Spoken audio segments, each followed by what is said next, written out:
പേടിക്കുന്നു. അതായത്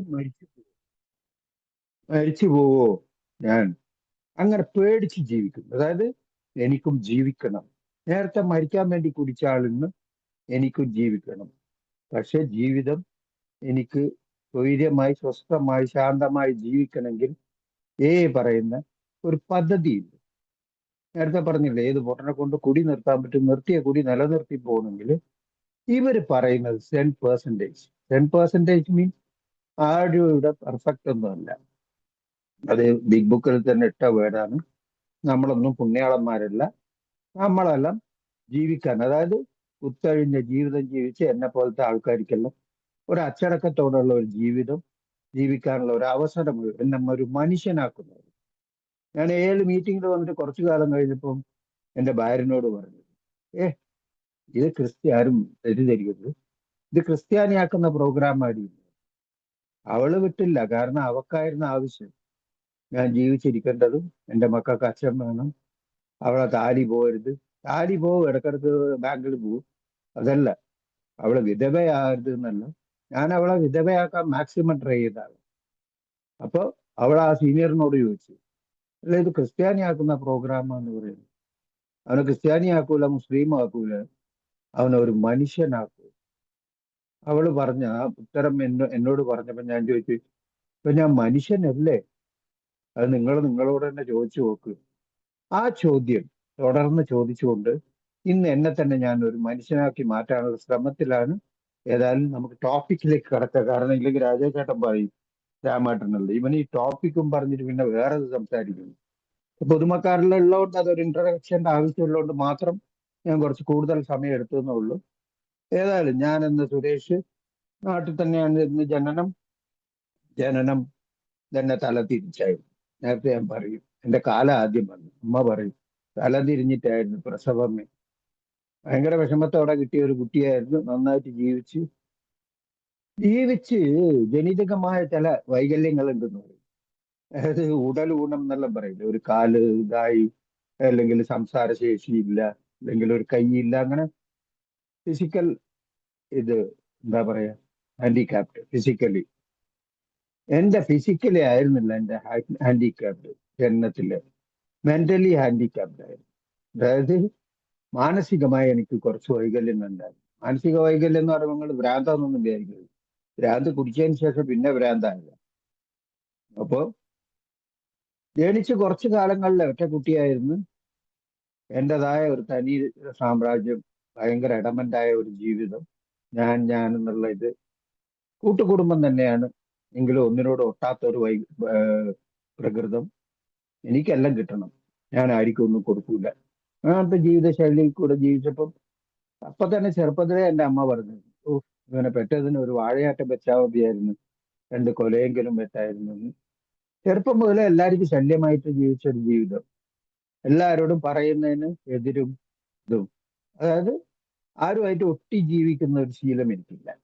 ഞാൻ ഒരു തനി ആളാണ്, എനിക്കെല്ലാം അറിയാം. ഇത് എൻ്റെ ജീവിത ശൈലിയായിരുന്നു. ശരി, അങ്ങനെയാണെങ്കിൽ അറിയാൻ വേണ്ടിയിട്ടോ അല്ലെങ്കിൽ എന്തിനു വേണ്ടി ഒന്നിക്ക് നന്നായി പഠിക്കുക, അല്ലെങ്കിൽ നന്നായി കളിക്കുക, അല്ലെങ്കിൽ ചെറുക്കത്തോടെ വീട്ടിൽ ജീവിപ്പിക്കാൻ പറയുമ്പോൾ എല്ലാത്തിനും ഓപ്പോസിറ്റ് ആയിട്ടാണ്. ആരെന്തെങ്കിലും നല്ലത് ചെയ്യാൻ പറഞ്ഞാൽ അതിന്റെ ഓപ്പോസിറ്റ് ആയിട്ട് ചെയ്യുന്ന ഒരിത്. അതിൽ കൂടെ ജോലിയെല്ലാം കിട്ടി, കല്യാണം, കുട്ടികളെല്ലാം ആയപ്പോക്ക് അതെല്ലാം ഇങ്ങനെ ഒരു പ്രകൃതം ഒരു ഇതുപോലെ നടന്നു പോയത്.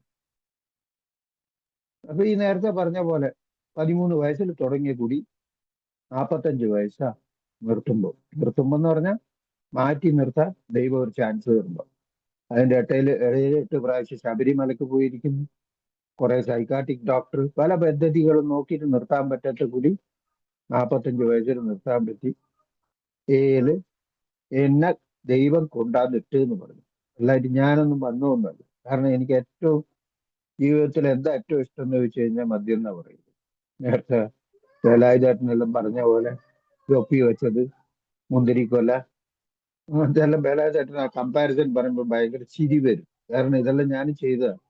മര്യാദയ്ക്ക് ബ്രാൻഡിന്റെ പേര് പോലും അറിയില്ല. മുന്തിരിക്കൊല, മറ്റേത് എന്ന് പറഞ്ഞ പോലെ മദ്യത്തിന് വേണ്ടി ഏത് എക്സ്റ്റെൻഡും പോകുന്ന മനുഷ്യനായിരുന്നു. അപ്പം മൂന്നാമത്തെ സ്റ്റേജിലേക്ക് വന്നു. അപ്പൊ ഈ ചെറുപ്പത്തില് ഈ തലകീഴായിട്ടുള്ള ഈ ജീവിതത്തില് എൻ്റെ അമ്മ എനിക്ക് വെച്ച പേര് കൃമികടി എന്നായിരുന്നു. കൃമികടി എന്ന് പറയും. അതായത് എന്ത് പറഞ്ഞാലും തർക്കുത്തരം, ഒരിടത്ത് ഇരിക്കൂല, ഓടും ചാടും, വെറുതെ വികൃതി ചെയ്യും.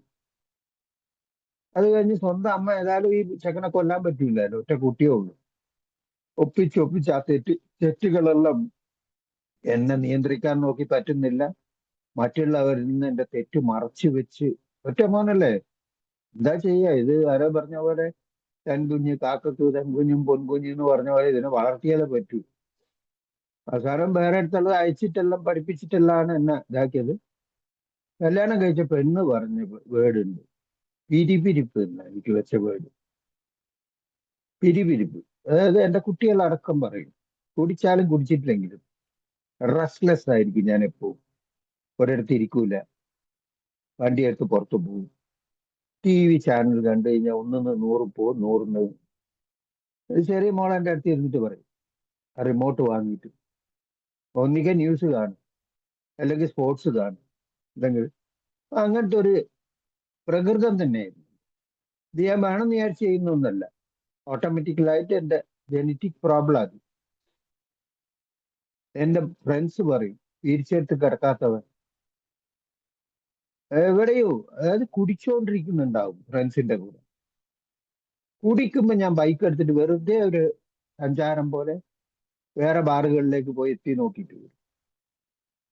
എന്നോട് ചോദിച്ചു, എടാ ഇവിടെ സാധനം ഒഴിച്ചു വെച്ച് നീ എവിടെ പോയി?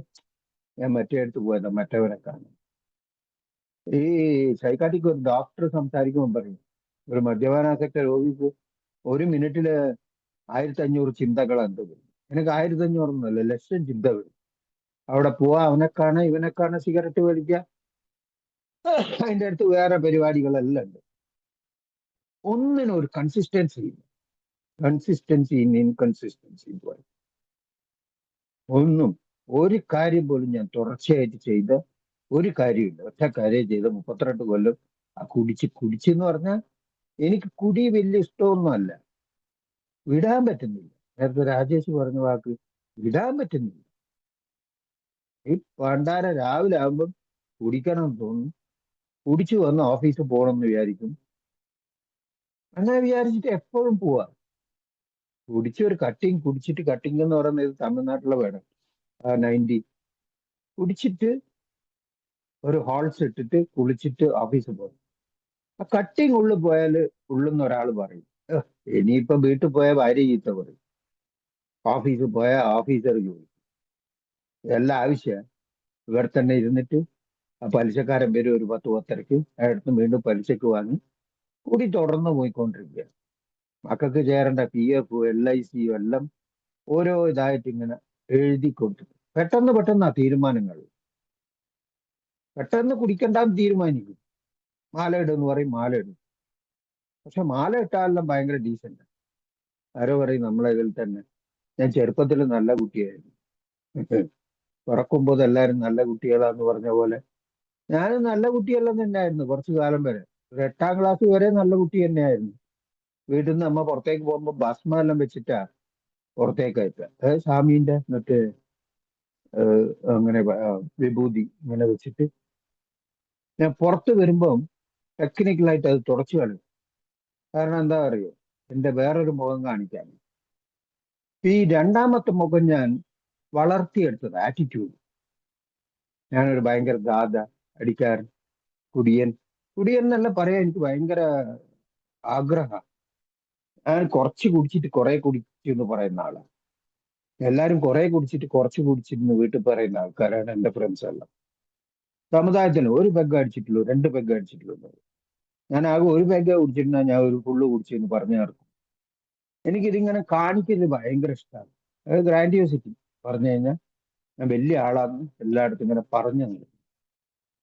അവസാനം ഈ പറഞ്ഞ പോലെ ഇനിയിപ്പോ കുടിയെ പറ്റിയെല്ലാം പറഞ്ഞാൽ നിങ്ങൾക്ക് ബോറടിക്കും. അവസാനം മരണം കണ്ടപ്പോൾ ട്രീറ്റ്മെന്റ് സെന്ററിൽ പോയി നേരെ AL വന്നുകൊണ്ട് തുടർന്ന് മീറ്റിംഗ്. ഞാൻ പറയുന്ന ഏകദേശം 2007 കാലഘട്ടങ്ങളിൽ ആ നെയ്വേലി എന്ന് പറഞ്ഞ ആ ഒരു ചുറ്റുവട്ടത്ത് ഒന്ന് പോണ്ടിച്ചേരി പോകണം, അല്ലെ കടലൂര്, അതിലൊരു 45 കിലോമീറ്റർ ഉണ്ട്. ഞങ്ങളുടെ ടൗൺഷിപ്പിൽ ഒറ്റ മീറ്റിംഗേ ഉള്ളൂ ആഴ്ചയിൽ. ആ ഒരു മീറ്റിംഗ്, ഫിസിക്കൽ മീറ്റിംഗ്. അപ്പൊ ഈ ഓൺലൈൻ ഒന്നും ഇല്ല. ആ ഒരു മീറ്റിംഗ് ആ ഒരു മീറ്റിങ്ങിന് പോയിട്ടാണ് വ്യാഴാഴ്ചയാണ് പുനർജന്മം ഗ്രൂപ്പ് എൻ്റെ ഹോം ഗ്രൂപ്പായിരുന്നു. ഇപ്പൊ അവിടുന്ന് മാറി. അവിടെ പോകുമ്പോ തന്നെ ഈ ഒരാഴ്ചക്ക് ഒരു മീറ്റിംഗ് പോകാൻ തന്നെ എനിക്ക് മടിയായി. ഇന്ന് അങ്ങനെയുള്ള ഞാനാണ് തുടർന്ന് മീറ്റിങ്ങിന് പോകാൻ രാജേഷിനോടും ടോണിനോടുള്ള പറയുന്നത്. അപ്പൊ അതിന് പോലും അർഹതയില്ല. കാര്യം എന്താണെന്നറിയോ, എനിക്ക് മദ്യം നിർത്തി കഴിഞ്ഞാൽ പിന്നെ വേറെ ഭയങ്കര എൻഗേജ്മെന്റ്. എന്താ എൻഗേജ്മെന്റ്? മഹാഭാരതം കേൾക്കാൻ പോകും, അല്ലെങ്കിൽ രാമായണം വായിക്കുന്നത്. ഇതല്ല, വേറെ പല പദ്ധതികളും ഉണ്ട് സുരേഷിന്. പറഞ്ഞു കഴിഞ്ഞാൽ പോലും നാണക്കേടാണ്, എങ്കിലും പറയാം. ഞങ്ങൾ ഒരു റിക്രിയേഷൻ ക്ലബ്ബുണ്ട്, ചീട്ട് കളി മെയിൻ പരിപാടി, അതിന്റെ സൈഡിലുള്ള ബാക്കിയുള്ള എല്ലാം. മദ്യം കുടിക്കാതെ നല്ല ജീവിതം ജീവിക്കാന്നുള്ളത് ഇവിടെ പറഞ്ഞത് പ്രാവർത്തികമാകുന്നുണ്ട്. മദ്യം കുടിക്കാതെ ദോശ കഴിക്കാൻ പറ്റുന്നുണ്ട്, ജോലിക്ക് പോകാൻ പറ്റുന്നുണ്ട്, മക്കളെ ഫീസ് കെട്ടാൻ പറ്റുന്നുണ്ട്, മക്കളെ സ്കൂളിൽ നിന്ന് വിളിച്ചു കൊണ്ടുവരാൻ പറ്റുന്നുണ്ട്, എന്തിനേറെ ഭാര്യനോടും എല്ലാ പരിപാടികളും നന്നായിട്ട് ചെയ്യാൻ പറ്റുന്നുണ്ട്, അടിപിടി കുറയുന്നുണ്ട്. പക്ഷേ ഏല് പറയുന്ന ഒരു ആത്മീയ പ്രോഗ്രാമിലേക്ക് ഉള്ളിൽ പോകാൻ വേണ്ടി, അല്ലെങ്കിൽ അങ്ങനെ മെമ്പറായി ജീവിക്കാൻ വേണ്ടി എൻ്റെ ആ ഈഗോ എന്ന് പറയാ, അല്ലെങ്കിൽ ഈ പറഞ്ഞ ആറ്റിറ്റ്യൂഡ്. രണ്ടാമത്തെ തന്നെ എൻ്റെ ആ സ്വഭാവ വൈകല്യങ്ങളുടെ ആദ്യത്തെ ആള്, അയാളെ മരിച്ചു പോകേണ്ട ഒരു ആവശ്യം വന്നു. കാരണം അയാൾ ജീവിച്ച പോലെ ജീവിച്ചു കഴിഞ്ഞാൽ ഞാൻ വീണ്ടും മദ്യത്തിലേക്ക് പോകുന്നു.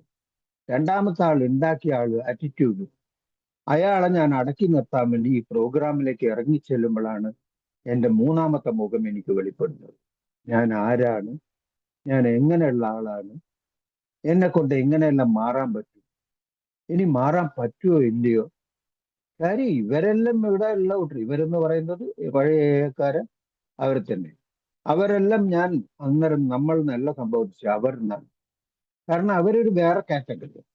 എന്നെ കൊണ്ട് കുടി നിർത്തി എന്നല്ലാതെ ഈ കാരനായിട്ട് ഇവിടെ പറയുന്ന ഒരു ജീവിത രീതി സംശീകരിച്ച് ഇവരെ കൂടെ ഒട്ടി ജീവിക്കാൻ പറ്റുന്നില്ല. അതായത് പച്ചയായി പറഞ്ഞാൽ, ഞാൻ നേരത്തെ പറഞ്ഞ പോലെ ഒരു സ്പോൺസർ എടുക്കാനോ പടികൾ ചെയ്യാനോ ഒന്നും എന്നെ കൊണ്ട് പറ്റുന്നില്ല എന്നല്ല അതിൻ്റെ അർത്ഥം.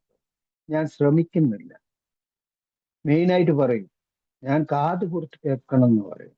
ഇത് കാത് നല്ലോണം തുറന്നു വെച്ച് ഇവിടെ എന്താ പറയുന്നത്, എങ്ങനെയാ പ്രോഗ്രാം ചെയ്യുന്നതെന്ന് ആദ്യം ശ്രദ്ധിക്കാനാ പറയും. അതിനൊരു വേർഡ് തന്നെ പറയും, learn to listen, listen to learn. അതായത് ആദ്യം കേൾക്കുക, അത് കഴിഞ്ഞിട്ട് ഞാൻ ഈ കേൾക്കുന്നതിനെ കാട്ടിയും മുമ്പേ എല്ലാം മനസ്സിലായി എന്നും പറഞ്ഞിട്ട് സംസാരിക്കാൻ തുടങ്ങും.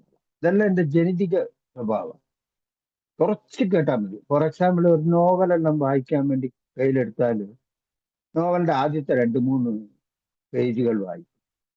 ഇന്ന് രാവിലെ അത് ഒരാള് പറഞ്ഞിരുന്നു. നമ്മൾ ഏകദേശം വേർ ഫ്രണ്ട്സ് ഇൻ ഡിഫക്ട്സ് എന്നാ പറയുക. നമ്മളെ ഇവിടെ തന്നെ ഈ ഒട്ടുമ ഈ ഒന്നായിട്ട് നിൽക്കുന്നതിന്റെ കാര്യം തന്നെ, എനിക്കുള്ള കാര്യങ്ങൾ മറ്റുള്ളവർക്ക് ഐഡന്റിഫൈ ചെയ്യാൻ പറ്റും. ഓ, ഇയാള് ചെയ്തത് തന്നെ ഞാനും ചെയ്ത്. ഇപ്പൊ ഇയാള് ചെയ്ത പോലെ ഇന്ന് ചെയ്യുകയാണെങ്കിൽ എന്നെ കൊണ്ട് മദ്യത്തിൽ നിന്ന് മാറി നിൽക്കാനുള്ള ഹോപ്പ്, ആ ഒരു വിശ്വാസം തന്നത് ഇവിടെ. എല്ലായിട്ട് ഈ ഡോക്ടർ പറഞ്ഞ പോലെ അയാൾ പറഞ്ഞ മരുന്ന് കുടിച്ചിട്ടോ, അല്ലെങ്കിൽ ധ്യാനത്തിന് ഫാദർ പറയുന്ന പോലെ ജീവിക്കാനുള്ള എന്നെ കൊണ്ട് പറ്റൂല. എന്നെ പോലെ എൻ്റെ കൂടെ കുടിക്കാത്ത ഒരാള് കുടിച്ച് വളരെ മോശമായ സ്ഥിതിയിൽ നിന്ന് രക്ഷപ്പെട്ട് ഇന്ന് നന്നായി ജീവിക്കുന്നു എന്നുള്ള ആ ഒരു മെസ്സേജ് തരുമ്പോൾ, അയാളെ കൊണ്ട് പറ്റുകയാണെങ്കിൽ എന്നെ കൊണ്ട് പറ്റും എന്നുള്ള ഒരു വിശ്വാസം തന്നു. ആ വിശ്വാസത്തിന്റെ അടിത്തറയിലാണ് ഈ പ്രോഗ്രാം നടന്നത്. അപ്പൊ ആദ്യമായിട്ട് ഈ വിശ്വാസം ഊർജിതമാക്കും. എന്നെ കൊണ്ട് പറ്റും എന്നുള്ള വിശ്വാസം. ഇത് പറ്റുമോ പറ്റൂലേ, ഇന്ന് കുടിച്ചു നോക്കാം, നാളെ നിർത്താം, അങ്ങനത്തെ പരിപാടിയില്ല. ഒന്ന് ഉള്ളില് അല്ലെ വെളിയെ, ഉള്ളേ വെളിയെ മറ്റേ ചീട്ടിന്റെ ഇതാ വരുന്നത്. അപ്പോ 2 തോണിയിൽ കാല് വെച്ചിട്ട് ഒരു കാര്യമില്ല, കവട്ട കീറി പോകുന്നത്. അതേപോലെ ഞാൻ വരെ വന്നിട്ട് ഒരു ടിപ്പിക്കൽ മെമ്പർ, ഒരു പ്രശ്നമില്ലാതെ നന്നായി ഉറങ്ങി പിടിച്ച് നന്നായി ജീവിത കാര്യങ്ങൾ ഇവിടെ പറഞ്ഞ് മീറ്റിങ്ങിൽ അറ്റൻഡ് ചെയ്തിട്ട് പോകുന്നു. ഞാൻ 1 വർഷം ഇങ്ങനെ കടന്നുപോയി. കുറച്ച് വർഷങ്ങൾ കഴിഞ്ഞിട്ടും എൻ്റെ ആ മുഖം മൂടി വലിച്ചു കീറാനുള്ള ഒരു ധൈര്യം, അല്ലെങ്കിൽ ഞാനെന്നുള്ള ആ ഒരു എന്താ പറയാ, പോളിയായിട്ടുള്ള, അതായത് കള്ളക്കപടമുള്ള ഒരാളെ എനിക്ക് വലിച്ചു കീറി നല്ലൊരു മനുഷ്യനാകാൻ എന്നെ കൊണ്ട് പറ്റുന്നില്ല. ആ 3ാമത്തെ സ്റ്റേജിലേക്ക് എന്നെ കൊണ്ട് എൻ്റർ ആകാൻ പറ്റും. അതായിരുന്നു എൻ്റെ പ്രശ്നം. ഈ റീതിങ്കിങ്ങിന്റെയും ഘട്ടം അല്ലെങ്കിൽ കാര്യം അവിടെയാ വരും. കാരണം ഞാൻ ഇവര് പറയുന്ന പോലെ മീറ്റിങ്ങിന് പോകുന്നുണ്ട്, ആനിവേഴ്സറിക്ക് പോകുന്നുണ്ട്, കൺവെൻഷന് പോകുന്നുണ്ട്. എനിക്ക് ഒന്നല്ല, ഞാൻ പലപ്പോഴും പറയും, ചെന്നൈയിലായതുകൊണ്ട് വാസു സാറിനെ അറിയാം, എനിക്ക് ചിന്നി സാറിനെ അറിയാം, മറ്റേ സാറിനെ അറിയാം. അപ്പോഴാ ഒരാൾ പറഞ്ഞത്, അവരെല്ലാം എനിക്കറിയാം, നിന്നെ എനിക്കറിയാതെ പോയല്ലോടാ പൊട്ടാ സുരേഷ്. അപ്പൊ ഈ എന്നെ ഞാൻ മനസ്സിലാക്കുന്ന, എന്നെ ഞാൻ മാറ്റുന്ന ഒരു പച്ചയായ ഒരു ആത്മീയ പ്രോഗ്രാമാണ് എ പ്രോഗ്രാം. അതിനൊരു 12 പടികൾ എന്നെല്ലാം പറഞ്ഞിട്ട്, അല്ല നമ്മൾ ഈ ഇതിൽ വരുന്ന ടോണിക്കും കൃഷ്ണനും ഇപ്പൊ ആവശ്യമില്ല, കുറച്ചു കാലം കഴിഞ്ഞ് അതിന്റെ ആവശ്യം എന്തുകൊണ്ടാന്ന് പറഞ്ഞാൽ നേരത്തെ പറഞ്ഞ കാര്യമാണ്. ഇതെല്ലാം ഇവിടെ ചെയ്യാൻ ഞാൻ സന്നദ്ധനായില്ലെങ്കിൽ വീണ്ടും ഒരു കുടി എന്നെ കാത്തിരിക്കില്ല. വീണ്ടും ഒരു കുടിയിലേക്ക് പോയി കഴിഞ്ഞാൽ, ഏല് വന്നു കഴിഞ്ഞാൽ, എന്റെ പഴമക്കാരൻ എന്നോട് പറഞ്ഞ വാക്കാണ്, വീണ്ടും ഒരു കുടി ഏല് വന്ന് പോയി കഴിഞ്ഞാൽ സന്തോഷമായിട്ട് കുടിക്കാൻ പറ്റില്ല. ഏഹ് അതെന്ത്, ആ റമ്മിന്റെ വീര്യം കുറയും, അല്ലെങ്കിൽ ബ്രാൻഡി വിസ്കി വൈനെല്ലാം മാറിപ്പോകും. ഞാൻ ഇന്നും പൈസ കൊടുത്താൽ എനിക്ക് സാധനം കിട്ടും. അമേരിക്കയിൽ സാധനത്തിന്റെ ഒഴുക്കല്ലേ, സാധനം കിട്ടും. പിന്നെന്താ, എനിക്കെന്താ കുടിച്ചാൽ സന്തോഷം വരില്ല? ഇല്ല. കാര്യം എന്താന്ന് പറഞ്ഞാൽ എന്തുകൊണ്ട് ഇല്ല എന്ന് നിങ്ങൾ കുടിച്ചു നോക്കിയില്ല? ഇല്ല. എന്തുകൊണ്ട് ഇല്ല എന്ന് കൺഫേം ആയിട്ട് പറഞ്ഞു. എന്നെ കൂടെ ട്രാവൽ ചെയ്യുന്നവർ കുടിച്ചിട്ട് അവർ പെടുന്ന പാടും അവരനുഭവിക്കുന്ന വിഷമങ്ങളും കാണുമ്പം എനിക്ക് മനസ്സിലാകുന്നുണ്ട്, എനിക്കും ഇത് തന്നെയാ നടക്കുക. എനിക്ക് ഇതല്ല നടക്കുക, ഇതിനെക്കാട്ടി മോശമായിട്ട് നടക്കുന്നുള്ളത് തെളിവ്, ഒരു ക്ലിയർ പ്രൂഫോടെ അവർ വിവരിക്കുന്നുണ്ട്. കാരണം ഒരു ചെറിയ സംഭവം പറയാം. ഒരു 5 കൊല്ലം കഴിഞ്ഞ് വീണ്ടും ഒരു റിലാക്സ് ആയ ഒരു സുഹൃത്ത് കോഴിക്കോട് ഈ റിട്ടയർ ആയപ്പം വന്നപ്പം അദ്ദേഹം കുടിച്ച് വീണ്ടും മീറ്റിങ്ങിലേക്ക് വന്നു. എപ്പം പറഞ്ഞ ഒരു കാര്യമുണ്ട്, ഏല് കുടി ഒരു വലിയൊരു പ്രശ്നമൊന്നുമല്ല. ഇവിടെ ഒറ്റ കാര്യം പറയുന്നുണ്ട്, മദ്യം നിർത്തണം എന്നുള്ള ആഗ്രഹം മാത്രമാണ് ഏൽ ചേരുവാനുള്ള ഒരേ ഒരു യോഗ്യത. അത് ക്ലിയർ ആയിട്ടുണ്ടല്ലോ, നമ്മളെല്ലാം ക്വാളിഫൈഡ് അല്ലേ. ഇപ്പൊ ഇവിടെ എത്ര കുടിച്ച്, എങ്ങനെ കുടിച്ച്, എവിടെ കുടിച്ച് എന്നൊന്നുമല്ല. കുടി, മദ്യം നിങ്ങൾക്ക് പ്രശ്നമാണോ എങ്കിൽ ഇവിടെ ഒരു സ്ഥാനമുണ്ട്. അല്ലാണ്ട് ഒരു ക്വാർട്ടർ കുടിക്കുന്നവനെയും മറ്റേ ആൾക്കാരെല്ലാം ഞാൻ കുടിക്കുന്നില്ല എന്ന് വിചാരിച്ച് ഇവിടെ വിളിച്ചു കേട്ട് കഴിഞ്ഞാൽ ആരും ഇവിടെ ഇരിക്കൂല. എന്റെ ടൗസർ കീറിയിട്ട് ടൗസറിന്റെ ഉള്ളിലുള്ള സാധനവും കീറുമ്പോഴാണ് ദൈവം എനിക്ക് കാട്ടുള്ളൂ എന്ന് പറയും. ഈ കിട്ടിയ സാധനം തക്ക വെക്കണം, അതായത് എനിക്കത് നിരന്തരമായി കൊണ്ടുപോകണമെങ്കിൽ ഇവിടെ പറയുന്ന ആ കാര്യം ഞാൻ പാലിച്ചേ പറ്റും. അത് ഞാൻ ടെക്നിക്ക്, ഞാനൊന്നും എനിക്ക് കുടിക്കൂല, എനിക്കല്ല, ഞാൻ ഞാൻ ഉപയോഗിക്കുന്ന ഒരു പദമുണ്ട്, ഞാൻ ആരാ മോൻ. എനിക്ക് പല ടെക്നിക്സും അറിയാം. മണി ഡബിളിങ് അറിയാം, ചീട്ടാടിക്കഴിഞ്ഞാൽ എനിക്ക് ജയിക്കാൻ അറിയാം. എന്റെ ഭാര്യനെ പറ്റിച്ചിട്ട്, എനിക്ക് ഭാര്യനെ പറ്റിക്കൽ മാത്രമായിരുന്നു ജീവിതം ഇത്രയും കാലം. ഇപ്പൊ റിട്ടയറായി 63 വയസ്സായി, എന്നാലും ഭാര്യനെ പറ്റിക്കലൊന്നും കിട്ടിയിട്ടില്ല. ഞാൻ എന്നെ തന്നെയാ പറ്റിക്കുന്നുള്ളത്. പിന്നെ ഏതിലുള്ള ആൾക്കാർ പറയുമ്പോൾ അപ്പാ പറയുന്നത്, ഇവിടെ 3 കാര്യം: willingness, honesty and willingness, open mind, honesty. എന്ന് പറയും WHO. Willingness, honesty, open mind. അപ്പോൾ ഈ കാര്യങ്ങൾ 3 സത്യസന്ധനായിരിക്കും. സത്യസന്ധത എന്തിലാന്നറിയും? രാജേഷ് യുഎസ് ഞാൻ സത്യസന്ധമായി ഞാൻ ഇന്ന് കുടിച്ചിട്ടില്ല എന്ന് പറയുന്നത് നല്ലത്. നീ നിന്നോട് തന്നെ സത്യസന്ധനായിരിക്കാൻ പറ. ഞാൻ പറഞ്ഞില്ല നേരത്തെ, എന്റെ മുഖം മൂടി വലിച്ചു കീറിയ ആ സാധ്യത, ആ ഒരു വേർഡായിരുന്നു, നീ നിന്നോട് തന്നെ സത്യസന്ധനായി. എനിക്ക് പറ്റാത്ത ഒരു കാര്യമായിരുന്നു. ഞാൻ ദൈവത്തിനോട് പോലും കളവ് പറയും. എന്തിനേറെ പറയുന്നു, 20 ഉറുപ്പ്യ ഇപ്പോഴുള്ള കാലങ്ങളിലാണ് വരുന്നത്. 20 ഉറുപ്പ്യയും കൊണ്ട് ഒരു അമ്പലത്തിൽ പോയിട്ട് 10 ഉറുപ്പ്യക്ക് ഒരു ചീട്ട് എടുത്ത് ചുറ്റി വന്ന് 10 ഉറുപ്പ്യ ചന്ദനം ഇടാൻ വേണ്ടിയിട്ട്, ചന്ദനത്തിന്റെ തട്ടിൽ ഇടാൻ വേണ്ടി വെച്ച സാധനം, ഭയങ്കര തിരക്ക്. ഈ 10 ഉറുപ്പ്യ തിരിച്ചെടുത്ത് വന്നിട്ട്, അവിടെ തിരക്കായോണ്ട് ഞാൻ ഇട്ടില്ല, ദൈവത്തെ ഞാൻ പറ്റിച്ച പൈസ, അതുകൊണ്ട് ഞാൻ ഒരു ചായയും കുടിച്ചു. വലിയ വലിയ കാര്യങ്ങളിലേക്കൊന്നും പോണ്ട, ചെറിയ ചെറിയ തെറ്റുകൾ ദൈവത്തോട് പോലും ചെയ്ത ആളാണ്. എന്താ പറയാ, ഈ ചില ലോട്ടറി അടിച്ചിട്ട് ബാക്കി പകുതി ദൈവം എടുത്തെന്ന് പറഞ്ഞ പോലെ എല്ലാം പറയും. അപ്പം ഞാൻ ദൈവത്തിന് വഞ്ചിക്കും, എന്റെ കൂടെ എനിക്ക് പിള്ളേരെ പെറ്റ് തന്ന എന്റെ ഭാര്യനെ വഞ്ചിക്കും, എന്തിനേറെ എന്റെ മക്കളെ പോലും വഞ്ചിക്കും, ആരെ വേണേലും വഞ്ചിക്കാനുള്ള എല്ലാ ഇതുമുള്ള ആള്. പക്ഷെ എന്നെ എനിക്ക് വഞ്ചിക്കാൻ പറ്റും. അതെങ്ങനെ വഞ്ചിക്കാൻ പറ്റാം? അപ്പൊ അതാ പറഞ്ഞ സത്യസന്ധത എനിക്ക് തന്നെ എനിക്ക് വെച്ച ആപ്പാന്ന് പറഞ്ഞിട്ടുണ്ട്. അതായത് ഈ പ്രോഗ്രാം ചെയ്യണം, ഇതിൽ കൂടെ സത്യസന്ധമായി നടക്കണം എന്നുള്ള ആഗ്രഹം നിന്റെ ഉള്ളിന്ന് വരികയാണെങ്കിൽ എല്ലാം പറ്റും. ഞാൻ ഇത് ആരോ പറഞ്ഞ പോലെ സ്വിമ്മിങ് അറിയില്ല, സ്വിമ്മിങ് പഠിക്കണം. ഞങ്ങളെ കമ്പനിയിൽ എല്ലാ ഫെസിലിറ്റിയും ഉണ്ട്. എൻ്റെ മോള് നല്ലൊരു സ്വിമ്മറാണ്, മൂത്ത മോള്. ചെറിയ മോള് എന്നെ പോലെ സ്വിമ്മിങ്ങിന് പോയി പേടിച്ചിട്ട് സ്വിമ്മിങ് പഠിക്കാൻ ഞാനും 10-30 വയസ്സിൽ എരുമമാട് പോലെ ആയപ്പോൾ ഞാൻ ഒരു കടലോര ഇതിലുള്ള സ്ഥലത്തുള്ള ഒരാളാണ്. അവിടുന്ന് എല്ലാം അന്ന് കുട്ടികൾ പഠിക്കുമ്പോൾ ഞാൻ പോയില്ല എന്ന് വെച്ചാൽ പേടിച്ചു പോയി. നമ്പർ 1. ഇപ്പൊ ഞാൻ എന്താന്ന് കാണിച്ചു തന്ന അതാ. ഞാൻ ഭയങ്കര ധൈര്യശാലി എന്നല്ല പുറത്ത് പറയാം, പക്ഷെ പേടിച്ചു നമ്പർ 1 എന്നുള്ളത് വന്നപ്പോ മനസ്സിലായി. ഇപ്പൊ സ്വിമ്മിങ് പഠിക്കാൻ പോയി. സ്വിമ്മിങ് ട്രങ്ക് വാങ്ങി, കണ്ണട, മറ്റേ ആ പെല്ലറ്റ്സ്, ആ വലിയ സ്വിമ്മറെ പോലത്തെ ആ വലിയ കണ്ണട, മറ്റേതെല്ലാം വാങ്ങി സ്വിമ്മിംഗ് പൂളിന്റെ അടുത്ത് നിന്ന് എനിക്ക് സ്വിമ്മിങ് പഠിപ്പിച്ചു തരാമെന്ന് നെയ്വേലിന്ന് പറയുന്ന ഒരാള് ഏഷ്യാഡ് സ്വിമ്മറാണ്. ഇത് വലിയ ഇതായിട്ട് പറയല്ല. അതിന്റെ ഒരു അതങ്ങനെ പറയാൻ കാരണം ആ സ്പോൺസറുമായിട്ട് ബന്ധപ്പെടുത്തിയ ഒരു രീതിയിൽ പറയാം. ഏഷ്യാഡ് സ്വിമ്മറാണ് അദ്ദേഹം. അദ്ദേഹമാണ് 30 മീറ്ററുള്ള പൂളില് നീ വെള്ളത്തിലേക്ക് ചാട്, ഞാൻ നിന്നെ മുങ്ങാൻ വിടൂല, നിന്നെ ഞാൻ രക്ഷിക്കും, നീ കയ്യും കാലിട്ട് അടിച്ചു കഴിഞ്ഞാൽ നിന്നെ കൊണ്ട് നീന്തൽ പഠിക്കാൻ പറ്റും. അത്ര എഷ്യൂറൻസ് പറയുന്നുണ്ട്. ഇത് വേറെ സംഗതികളുമായിട്ട് കണക്റ്റഡ് ആയതുകൊണ്ടാണ് അങ്ങനെ വിവരിച്ചു പറയുന്നത്. പക്ഷെ ഞാൻ വെള്ളത്തിൽ ചാടാൻ തയ്യാറാണ്ട്. വെള്ളത്തിൽ ചാടാനായിട്ട് കരയിൽ നിന്നിട്ട് ഞാനിങ്ങനെ സ്വിമ്മിങ് പഠിക്കാൻ പറ്റും? ഇത് പോസ്റ്റലിൽ സ്വിമ്മിങ് പഠിച്ചു എന്ന് പറഞ്ഞ പോലത്തെ കഥയായിരിക്കും. ഇന്നത്തെ ഈ ഓൺലൈനിൽ ഇരുന്നിട്ടേ നീ ഇങ്ങനെ പറയുന്നത് ന്യായമാണോ എന്ന് രാജേഷേട്ടൻ ചോദിച്ചു. കാരണം ഓൺലൈനിന്റെ ഗതികേട്, അല്ലെങ്കിൽ നമുക്കൊരു കൊറോണ കാലത്ത് കിട്ടിയതിന്റെ ഇത് നല്ല വശമുണ്ട്, ചീത്ത വശമുണ്ട്. ഈ ഫിസിക്കൽ മീറ്റിങ്ങിന് രാജേഷിനോടോ അല്ലെ മറ്റുള്ളവരോടോ പോകാൻ പറയുന്നതിന്റെ കാര്യം, ഒരു മദ്യാസക്തൻ വേറൊരു മദ്യാസക്തനുമായി ഐ ടു ഐ ഇതില് ഒരു കോണ്ടാക്റ്റിൽ അങ്ങനെ ഫിസിക്കൽ മീറ്റിംഗ് അറ്റൻഡ് ചെയ്താലേ ഞാൻ എന്താന്ന് ശരിക്കും വെളിപ്പെടുത്തും. അത് പറയേണ്ട ആവശ്യമൊന്നുമില്ല. പറയാതെ എനിക്ക് വേലാചേട്ടൻ ആരാന്ന് വേലാചേട്ടനെ കണ്ടാൽ അറിയാം, എനിക്ക് രാജേഷ് ആരാന്ന്. അങ്ങനത്തെ ഒരു കഴിവ് ദൈവം ഈ മദ്യപാന ആസക്ത രോഗിയായ എനിക്ക് പ്രത്യേകിച്ച് തന്നിട്ടുണ്ടെന്ന്. അതാണ് മെമ്പർ ക്വാളിറ്റി. അതാണ് 6th സെൻസ് വർക്ക് ചെയ്യുന്നത്. ഒരു സെൻസും വർക്ക് ചെയ്യാത്ത എനിക്കല്ല ഇന്ന് 6th സെൻസ് വർക്ക് ചെയ്യുന്നു എന്ന് പറയുന്നതിന്റെ കാര്യം. നിങ്ങളോടും ഇത്രയും സമയം ചെലവഴിച്ച് അറിയാത്ത കാര്യങ്ങളെ പൊട്ടത്തരായാലും കുറച്ചു നേരം സംസാരിക്കാൻ പറ്റുന്നുണ്ടെങ്കിൽ അത് ആ ദൈവം തന്ന കഴിവ് തന്നെ. ഇന്ന് എന്റെ കഴിവെന്ന് ഞാൻ മാറി തട്ടുന്നില്ല.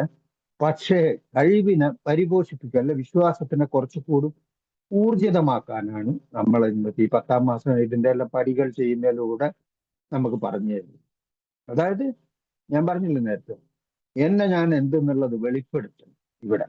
അത് ഷെയറിങ്ങിൽ കൂടെ എല്ലാം വെളിപ്പെടുത്തണം എന്ന് കൂടെ ഇല്ല. ഒരു മദ്യപാനാസക്ത രോഗി, നേരത്തെ രാജേഷ് പറഞ്ഞതിന് വേണ്ടി ഘടകം, എന്നെ കൊണ്ട് നിർത്താൻ പറ്റുന്നില്ലെങ്കിൽ ശാരീരിക, മാനസിക, ആത്മീയ രോഗമാണ് 3 ഡയമെൻഷൻ രോഗം എന്ന് പറഞ്ഞത്. ഇതിന് ശാരീരികം കഴിഞ്ഞിട്ട് മാനസികമായ ചില പ്രശ്നങ്ങളും ചില ഇതെല്ലാം ഉണ്ടാവും. അത് ഓപ്പൺ ഔട്ട് ചെയ്യുന്നു, അല്ലെങ്കിൽ ഈ പ്രോഗ്രാമുമായിട്ട് ബന്ധപ്പെട്ട് മറ്റുള്ളവരുമായിട്ട് ഓപ്പൺ ആയിട്ട് കുറച്ചും കൂടി സംസാരിക്കാൻ തുടങ്ങുമ്പോൾ. അതുകൊണ്ട് തന്നെയാണ് 2 മദ്യപാനികൾ 1935 തമ്മിൽ സംസാരിച്ചിട്ട് തുടങ്ങിയത്. ഇന്ന് 91-ാമത്തെ വർഷത്തിൽ നമുക്കും മാറി അടുത്ത ജനറേഷനും പോകുന്നുള്ള ഉറച്ച വിശ്വാസത്തോടെ നമ്മളെല്ലാം ഇതിൽ പങ്കെടുത്ത് ഇത് ചെയ്യുന്നതിന്റെ കാര്യം അതാണ്. കാരണം എൻ്റെ കാര്യങ്ങൾ ഈ ആൾക്കാരോട് പറഞ്ഞു കഴിഞ്ഞാൽ ഇവർ പുറത്താരോടും പറയില്ല എന്നുള്ള ഉത്തരവാദിത്വം. രണ്ടാമത്തെ, അവരെനിക്ക് നീ ബ്രാൻഡിയിൽ കുറച്ച് വെള്ളം കൂടുതൽ ഒഴിച്ച് കുടിയുന്നോ, അല്ലെങ്കിൽ മദ്യം മാറ്റി വേറെ അടുത്ത് പോയി കുടിയുന്നോ, അല്ലെങ്കിൽ നമുക്ക് വേറെ ലോഡ്ജ് ഇട്ടിട്ട് വേറെ അടുത്ത് കുടിക്കാതൊന്നും പറയില്ല. അവരെന്റെ ആ പ്രശ്നങ്ങൾക്ക് എന്തെങ്കിലും തീർപ്പ്, അല്ലെങ്കിൽ അതിനൊരു പരിഹാരം, സൊല്യൂഷൻ. അതാണ് ഏറ്റവും വലിയ ഒരു ഏലുള്ള സൊല്യൂഷൻ. എല്ലാത്തിനും പരിഹാരമുണ്ട്. എന്ത് പരിഹാരം? 10 ലക്ഷം ഉറുപ്പ്യ കടമുണ്ട്, 2 പെൺകുട്ടികളുണ്ട്, എന്റെ ഭാര്യയുടെ സ്വർണം, നിങ്ങൾ എന്ത് സൊല്യൂഷനാ കാണിക്കാൻ വന്ന്? എനിക്ക് കുടിച്ചത് കുറച്ചായിട്ട് കുറെ കൊല്ലം കുടിച്ചെങ്കിലും സൊല്യൂഷൻ അല്ല ഇൻസ്റ്റന്റ് ആയിരുന്നു. ഇന്ന് ഞാൻ എയിലേക്ക് വരികയാണെങ്കിൽ 3 ദിവസം കൊണ്ട് എന്റെ ഭാര്യ എന്നെ ചീത്ത പറയരുത്, എന്റെ മക്കള് ഞാൻ പറയുന്ന കേട്ടോളണം, എന്റെ കടക്കാര് പെട്ടെന്നൊന്നും തിരിച്ച് പൈസ ചോദിക്കരുത് പൈസ, എന്റെ ജോലി ചെയ്യുന്ന സ്ഥലത്ത് എനിക്ക് അധിക ഭാരമുള്ള ജോലി തരരുത്. ഇതെല്ലാം നടക്കുന്ന കാര്യം. ആരും എന്റെ കണ്ണിന്റെ മുമ്പ് നിൽക്കുക മദ്യം കഴിക്കരുത്. എന്നോട് ആരെങ്കിലും ഫോൺ ചെയ്ത് കഴിഞ്ഞാൽ മദ്യത്തിന് വരുന്നോ എന്ന് ചോദിക്കരുത്. കല്യാണ വീട്ടിലും മരിച്ച വീടുകളിലെല്ലാം ഞാൻ ഉണ്ടാകുന്ന സദസ്സിൽ മദ്യം വിളമ്പരുത്. ഇതെല്ലാം നടക്കാത്ത കാര്യം. മദ്യത്തിന്റെ കളിയില്ലാത്ത സ്ഥലേ ഇല്ല. അതും കേരളത്തിലെ പോലുള്ള സ്ഥലങ്ങൾ എല്ലായിടത്തും ഉണ്ട്. മദ്യമില്ലാത്ത സ്ഥലമില്ല. എന്നെ മാറി നിൽക്കാനല്ല. എന്നെ മാറി നിൽക്കാന്ന് പറഞ്ഞാൽ ഈ വൈൻ ഷോപ്പുള്ള വഴി പോവാതെ, അല്ലെങ്കിൽ കുടിക്കുന്ന ഫ്രണ്ട്സിനെ ഒഴിവാക്കുക, കല്യാണത്തിന് പോകണ്ട, മരണത്തിന് പോകണ്ട, ഇതെല്ലാം ആദ്യം പറയുന്ന ടിപ്സ് തന്നെയാണ്. ഇതെല്ലാം വളരെ ആവശ്യം തന്നെയാണ്. പക്ഷേ ഇത് മാത്രം മതിയോ എന്ന് പറഞ്ഞാൽ, നേരത്തെ ഞാൻ പറഞ്ഞില്ലേ, ഞാനൊരു മുഖംമൂടിന്റെ ഉള്ളിലാണ്. ഞാൻ എനിക്ക് വേണ്ടി വലയം ചെയ്ത ഒരു പ്രത്യേകത ഒരു സുരേഷിനെ ഞാൻ രൂപീകരിച്ചെടുത്തിട്ടുണ്ട്. അതായത് മദ്യം നിർത്തി കഴിഞ്ഞാൽ എനിക്ക് പെട്ടെന്ന് കോടീശ്വരനാണ് അടുത്ത ആഗ്രഹം. അപ്പോഴാണ് എൻ്റെ ആ സീനിയർ എന്നോട് ചോദിച്ചത്, ഈ പൈസ പൈസ ഈ കോടീശ്വരൻ എന്ന് പറയുന്നത് ഇത് വെച്ച് നീ എന്താ ചെയ്യാൻ പോകുന്നത്? എന്ത് ചെയ്യാൻ? എന്റെ ഭാര്യനെ ആദ്യം സെറ്റിൽ ചെയ്യും, അതിന് ആദ്യം ഒഴിവാക്കും. പിന്നെ പിന്നെ മക്കൾക്ക് ഓരോ വീട്, ഓക്കെ, ശരി, നടന്നു. ചെറിയ പെണ്ണിന്റെ കല്യാണം കഴിഞ്ഞിട്ട് അവളെ കല്യാണവും കുറിക്കഴിഞ്ഞാൽ ഞാൻ ഹാപ്പിയാണ്. ശരി, പിന്നെ പിന്നെ എനിക്ക് പറയാനില്ല. പറയ് പിന്നെ. പിന്നെ ബാക്കിയുള്ള പൈസ വെച്ച് നീ എന്താ ചെയ്യാൻ പോകുന്നത്? ബാക്കിയുള്ള പൈസ വെച്ച് ഞാൻ ഇങ്ങനെ ഈ മാനന്തവാടിയിലും മറ്റേ വീടെല്ലാം ഇല്ലാത്തോട്ട് ശരി അതും എടുത്തു കൊടുത്ത്, എന്നിട്ടും ബാക്കി പൈസ ഉണ്ട്, എന്താ ചെയ്യാൻ? അവസാനം ഞാൻ എന്റെ വായിന്ന് തന്നെ പറയേണ്ടത്, പിന്നെ ഞാൻ കുടിക്കാൻ പോകും. അത് തന്നെ നടക്കാൻ പോകും. അതുകൊണ്ട് എനിക്ക് ആ പൈസ കിട്ടാത്തതിന് ആ ദൈവത്തിനോട് നന്ദി പറയും. ഏ ഞാൻ ആകെ കിട്ടും കിട്ടും എന്ന് വിചാരിച്ചത് കുറച്ച് പൈസയാണ്. അതും ഇല്ലായിട്ട്. അത് ഇല്ലായിട്ട് എങ്ങനെ ജീവിക്കും? അത് ഇല്ലെങ്കിലും മനസമാധാനത്തോടെ ജീവിക്കും. പൈസ എല്ലാം ഉണ്ടെങ്കിൽ ഞാനല്ലേ എപ്പ കുടിച്ചെന്ന് ചോദിച്ചാൽ, കുറെ കടവും പരിതാപവും പ്രശ്നങ്ങളും ഭാര്യ ചീത്ത പറച്ചിലും മക്കളെ പ്രശ്നം ഒന്നും തീരാത്ത കൊണ്ട് കൂട്ടാൻ. എനിക്ക് ആരോ പറഞ്ഞാൽ പോലീസുകാരനെ കാണുമ്പോൾ ഹെൽമെറ്റ് വെക്കുന്ന കഥയാണ്. സേഫ് ആയിരിക്കണം ഞാൻ. പക്ഷെ അവസാനത്തെ കാലഘട്ടങ്ങളിലെല്ലാം ഇതെല്ലാം കഴിഞ്ഞിട്ട് വന്നിട്ട് എപ്പെങ്കിലും ഒരു ദിവസം കുറച്ച് വീര്യം കള്ള്, നമ്മളെ കള്ള് മദ്യമല്ല, അത് ആൽക്കഹോൾ അല്ല എന്ന് പറഞ്ഞ് സുപ്രീം കോർട്ടിൽ ഒരാൾ കേസ് ഇട്ടു. അന്ന് ഞാൻ ആ മനോരമ പേപ്പറിൽ വായിച്ചതാണ്. അന്ന് ഞാൻ ആ തീർപ്പ് സുപ്രീം കോർട്ടിൽ നിന്ന് ആൽക്കഹോൾ അല്ല കള്ള് എന്ന് പറഞ്ഞ് ഞാൻ പോയി കള്ള് കുടിക്കാന്ന് വിചാരിച്ചാണ്. ഇന്നും എന്റെ ഉള്ളിലുള്ള ആ സാധനം ഒന്നും പോയിട്ടൊന്നുമില്ല. കാരണം ഞാൻ പറഞ്ഞില്ലേ, ജീവിതത്തിൽ ഇപ്പൊ 63 ആയിട്ടുള്ളൂ. 64 32 കൊല്ലം ക്ലിയർ ആയിട്ട് അർമാദിച്ച് കുടിച്ച ആളാണ്. മദ്യം എനിക്ക് പറ്റാത്തതുകൊണ്ട്, അല്ലെ മദ്യം മൂലം ഞാൻ മരിച്ചു പോകുന്നുള്ളത് ഒരു ശരിയായ ഒരു ഇത് വന്നപ്പോഴാണ് ഞാൻ ഇതിൽ നിന്ന് മാറി നിൽക്കാനുള്ള സ്റ്റെപ്പ് തന്നെ എടുത്തത്. അതും ഞാൻ എടുത്തല്ല, ഭാര്യ എടുത്തത്. എന്നിട്ട് ഉള്ളിൽ വന്ന് മാറി നിന്ന് കിട്ടി, നല്ലൊരു ജീവിതം ഉണ്ടെന്ന് മനസ്സിലായി. എല്ലാം നന്നായി പോകുമ്പം പിന്നെ എന്താ പ്രശ്നം? പിന്നെ എന്റെ പ്രശ്നം, തമിഴ്നാട്ടിൽ പറയുന്ന ഒരു വേർഡുണ്ട്, എന്റെ വായു ശരിയില്ല, എന്റെ നോയും ശരിയില്ല. പിന്നെ എന്റെ പ്രശ്നം എന്റെ ചിന്തയും എന്റെ വായു. ഈ 10-ാം പടിയെല്ലാം പറയുന്ന പോലെ ഇന്നലത്തേനെ പറ്റി, ഞാൻ ഇന്നലത്തേനെ പറ്റി നാളത്തേനെ പറ്റിയൊന്നുമില്ല. 10 കൊല്ലം മുമ്പേ, ഞാനിപ്പോ 10-18 കൊല്ലമായി എന്ന് പറഞ്ഞു. ഈ ഇപ്പൊ 10 കൊല്ലം മുമ്പേ, ഇപ്പൊ 63, ഒരു 50 വയസ്സില്ല, ഞാൻ ചിന്തിച്ചു നടന്ന എന്താന്ന് പറഞ്ഞാൽ, 60 വയസ്സിൽ ഞാൻ റിട്ടയർ ആവും. റിട്ടയർ ആയിക്കഴിഞ്ഞു 50 വയസ്സ് ചിന്തിക്കുന്നതാ പറയുന്നത്. റിട്ടയർ ആയിക്കഴിഞ്ഞാൽ എന്റെ ഭാര്യ എന്നെ ചേട്ടാന്നോ എന്താ അയ്യാന്നോ ഒന്നും വിളിക്കുന്നൊന്നുമില്ല. ഇപ്പൊ തന്നെ മര്യാദയില്ല. ഈ റിട്ടയർ ആയിക്കഴിഞ്ഞാൽ ഇവള് നമ്മളെ ഒഴിവായി കളയും. സത്യാ പറയുന്നത്. എടാ, 50 വയസ്സ്, നീ 60 വയസ്സ് വരെ ഇന്ന് ജീവനോടുള്ളത് വലിയൊരു കാര്യം. അത് ഏല് വന്നുകൊണ്ട് കിട്ടിയത്. ഇങ്ങനത്തെ നീ 50 വയസ്സിൽ ഈ 60 വയസ്സിൽ, എന്നാ പിന്നെ ഈ 60 വയസ്സിന് ശേഷം എന്തെങ്കിലും ഒരു കൂട്ടി എടുത്തു വെച്ച് എന്റെ ഒരു ഗൈഡ് ലൈൻസ് അത് ഏല് പറഞ്ഞു തരും. അല്ല, ഞാൻ പറഞ്ഞില്ലേ, ദർ ഇസ് എ സൊല്യൂഷൻ. ഇവിടെ എന്തിനും ഞാൻ എന്നെ പരിഗണിക്കുന്നില്ല, എന്റെ കുടുംബക്കാരെന്നെ ഒഴിവാക്കുന്നു. അങ്ങനെയാണ് നിന്റേതായ ഇതിൽ നീ കുറച്ച് പൈസ എടുത്തു വെച്ചോ. ആ പൈസ എടുത്തു വെക്കണം എന്ന് പറഞ്ഞാൽ പൈസയുടെ കാര്യത്തിൽ അതല്ലേ പറഞ്ഞേ, മദ്യത്തിന് മുന്നിൽ ശക്തിഹീനനെന്ന് സമ്മതിച്ചു. അതുകൊണ്ട് അത് മാറ്റില്ല. And powerless over alcohol. അതുകൊണ്ട് മാത്രം അത് മാറ്റി നിർത്തി. കാരണം അത് എന്റെ മേലെയാണ്, അത് എന്നെ കൊല്ലുന്നുള്ളത് മനസ്സിലായി. നീ അതിന്റെ മേലെ മാത്രമാണ്, നീ ഒരു ചായയുടെ മേലെ പോലും പവർലെസ് ആണ്. ഏ ചായയുടെ മേലെ എങ്ങനെയാ പവർലെസ് ആകുന്നത്? വെറും ഒരു ചായ, ചായ ഇട്ടിട്ട് ഭാര്യ വന്നു കഴിഞ്ഞാൽ എന്ത് ചായ അടി മനുഷ്യന്മാര് കുടിക്കുക. 10-18 കൊല്ലമായിട്ട് അവളെ കൂടെ നടക്കുന്നുണ്ട്. ഇന്നും പറയുന്ന കാര്യം, മനുഷ്യൻ കുടിക്കുന്ന ചായ നീ കുടിച്ചു നോക്ക്. അപ്പൊ എന്റെ ഭാര്യ പറയും, നിങ്ങൾക്ക് ആ ബംഗാളി കഴുകാത്ത ആരെങ്കിലും ചിന്തിപ്പിക്കെങ്കിൽ ആരെങ്കിലും ഉണ്ടെങ്കിൽ പോയി ആ ബംഗാളി കഴുകാത്ത ഗ്ലാസ്സിൽ ഇങ്ങനെ ഒഴിച്ചു തരുന്ന ആ ചായ ആ കടയിലുണ്ടാവും. എനിക്ക് ഒഴിച്ചു തന്ന ചായ എടുത്ത് ഇതില് ഇതില് സിങ്കിൽ ഒഴിച്ചിട്ട് നിങ്ങൾ പോയി അവിടെ പോയി കുടിച്ചു. മര്യാദയ്ക്ക് കൊണ്ടുത്തരുന്ന മര്യാദക്കുള്ള ഒരു ചായ അത് സഹിച്ച് കുടിക്കാൻ പറ്റുന്നില്ല എന്റെ കൊണ്ട്. അതായത് ആരെ അംഗീകരിക്കാനും പരിഗണിക്കാനും ഉള്ള ഒരു മനസാന്നിധ്യമില്ലാത്ത ഒരു മനുഷ്യനായിരുന്നു. നേരത്തെ പറഞ്ഞില്ല, ഞാൻ എന്ത് വിചാരിക്കണം, അവളെന്താ ചായക്കട നടത്തിയിട്ടാണ് ഇങ്ങോട്ട് എന്നെ കല്യാണം കഴിച്ചു വന്നത്. ഒരു ഈ മദ്യം കൂടുമ്പോൾ എല്ലാരെയും പിടിച്ച് കല്യാണം കഴിക്കുമ്പോ എന്ന് പറഞ്ഞപ്പോ ഒരു പെണ്ണ് ചോദിച്ച ചോദ്യം, ഞങ്ങളെന്താ ഡി അഡിഷൻ ഉണ്ടോ, ഞങ്ങളെ പിടിച്ച് കല്യാണം കഴിപ്പിച്ചിട്ട് ഇവരെ കുടി നിർത്ത്. എന്റെ അമ്മ പറഞ്ഞിരുന്നു എന്റെ ഭാര്യനോട്, അവൻ നല്ലവനാ, അവൻ കുറച്ച് അധികം കുടിക്കുന്നു, അതും നിന്നെ കല്യാണം കഴിച്ചതിന് ശേഷമാണ് കുടിക്കുന്നത് കൂടുതൽ. എന്റെ ഭാര്യ പറഞ്ഞൊരു വേർഡുണ്ട്, മദ്യപിച്ച് വന്നാൽ നിങ്ങളെ പോലും കൊല്ലണം എന്ന് വിചാരിച്ചില്ല, പക്ഷെ നിങ്ങൾ നല്ലവനാന്ന് പറഞ്ഞ് നിങ്ങൾ അമ്മനെ കൊല്ലണം. അപ്പൊ ഞാൻ അങ്ങനെയാ ധരിച്ചു വെച്ചത്, എന്റെ അമ്മയല്ലേ പറയുന്നത് ഞാൻ നല്ലവനാണ്, പിന്നെ എനിക്ക് വേറെ എന്തെങ്കിലും വേണം സർട്ടിഫിക്കറ്റ്, ഞാൻ നല്ലവനാണ്, ഞാൻ ചെയ്യുന്നത് ശരിയാണ്. ഈ ഒരു അബദ്ധ ധാരണ ഉണ്ടായ എന്റെ ജീവിതത്തിന്റെ എല്ലാ തെറ്റുകളും ഞാൻ ചെയ്തുകൊണ്ട്, തെറ്റ് ചെയ്യുന്ന മാത്രമല്ല അതെന്റെ സ്വഭാവ രീതി, നേരത്തെ പറഞ്ഞ പോലെ ഈ തെറ്റ് ചെയ്തു കഴിഞ്ഞാൽ അതിനെ ന്യായപ്പെടുത്തുന്ന ഒരു ശീലം ഉണ്ടായിരുന്നു. അതായത് ഡിഫെൻസീവ് മെക്കാനിസം.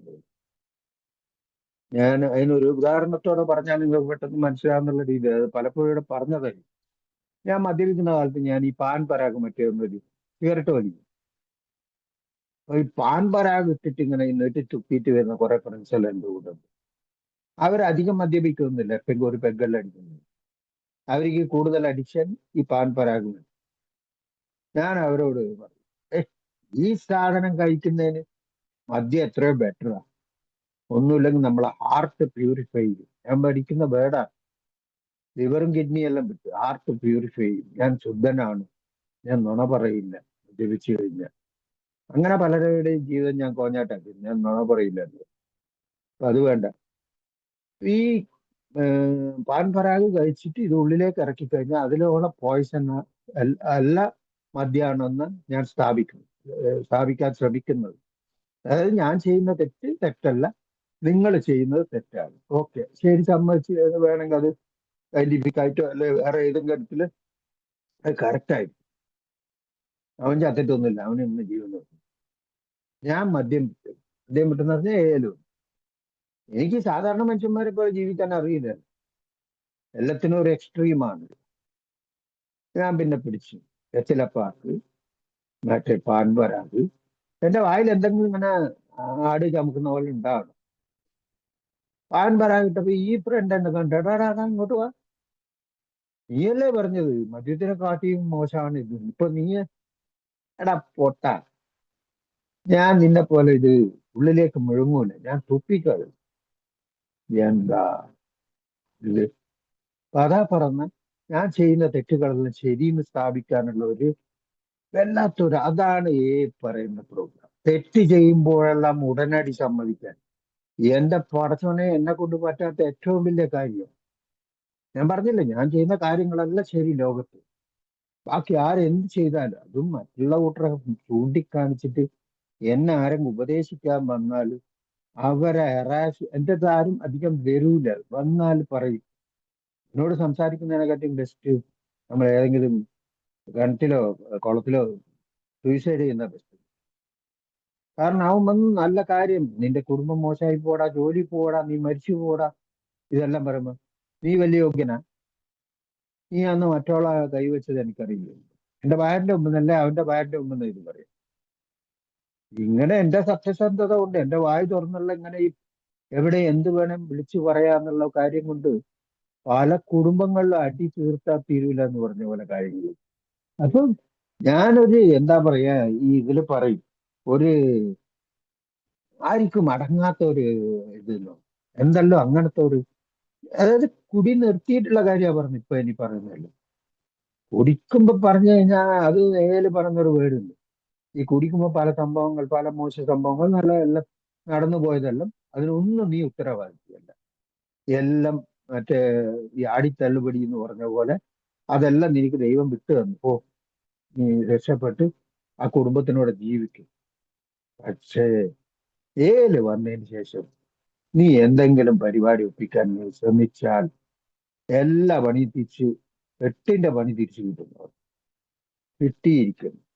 അനുഭവത്തോടെ പറഞ്ഞ ആ അനുഭവം വേണ്ട, അതേതായാലും കേൾക്കാനുള്ള ഇത് നിങ്ങൾ തുറന്നു വെക്കണ്ട. അപ്പൊ എന്താന്ന് പറഞ്ഞു കഴിഞ്ഞാൽ പറയുന്ന ഒരു സീനിയർ എന്നോട് പറഞ്ഞൊരു വാക്ക്, ചെയ്യണം എന്ന് പറയുന്ന കാര്യങ്ങൾ, ചെയ്യണം എന്ന് പറയുന്ന വലിയ മല തൂക്കി അപ്പുറം വെക്കൽ, 10,000 റുപ്യ മാസം കെട്ടൽ, അല്ലെങ്കിൽ ഇവിടെ തന്നെ ആരുടെയും കാല് കഴുകി വെള്ളം കുടിക്കൽ, അല്ലെങ്കിൽ പാദപൂജ ചെയ്യൽ ഒന്നും വേണ്ട. നീ നിന്റെ കാര്യം മര്യാദയ്ക്ക് നോക്കിയിട്ട് നീ നിന്റെ ജീവിതം ചിട്ടപ്പെടുത്തിയിട്ട് നിന്റെ കുടുംബത്തിനോട് നന്നായി ജീവിക്കാനേ പറയുന്നത്. അതാണ് ആത്മീയത. ഉള്ള ഭാര്യക്കും മക്കൾക്കും ചോറും കൊണ്ടും കൊടുത്തു. ഞാൻ ഇവിടുന്ന് വന്നതിന് ശേഷം ഞാൻ ചിന്തിച്ച, നേരത്തെ പറഞ്ഞില്ലേ ഈ ലോട്ടറി എടുക്കുന്നതെല്ലാം ഒരു ശീലം ഉണ്ടായിരുന്നു. ആ ശീലത്തില് ഞാൻ എന്തിനാണെന്നറിയാം ലോട്ടറി എടുക്കുന്നത്. യൂസഫ് അലി, അയാൾക്ക് പേര് പറയാൻ പറയാൻ എനിക്കൊന്നും യോഗ്യതയില്ല. അദ്ദേഹം നല്ലതൊക്കെ ചീത്ത അതൊന്നും നമുക്ക്. യൂസഫ് അലി എന്ന് പറഞ്ഞാൽ അദ്ദേഹം ഈ ആൾക്കാർക്കെല്ലാം കോടിക്കണക്കിന്, അങ്ങനെ കോടിക്കണക്കിന് എല്ലാവർക്കും ദാനം ചെയ്യാൻ.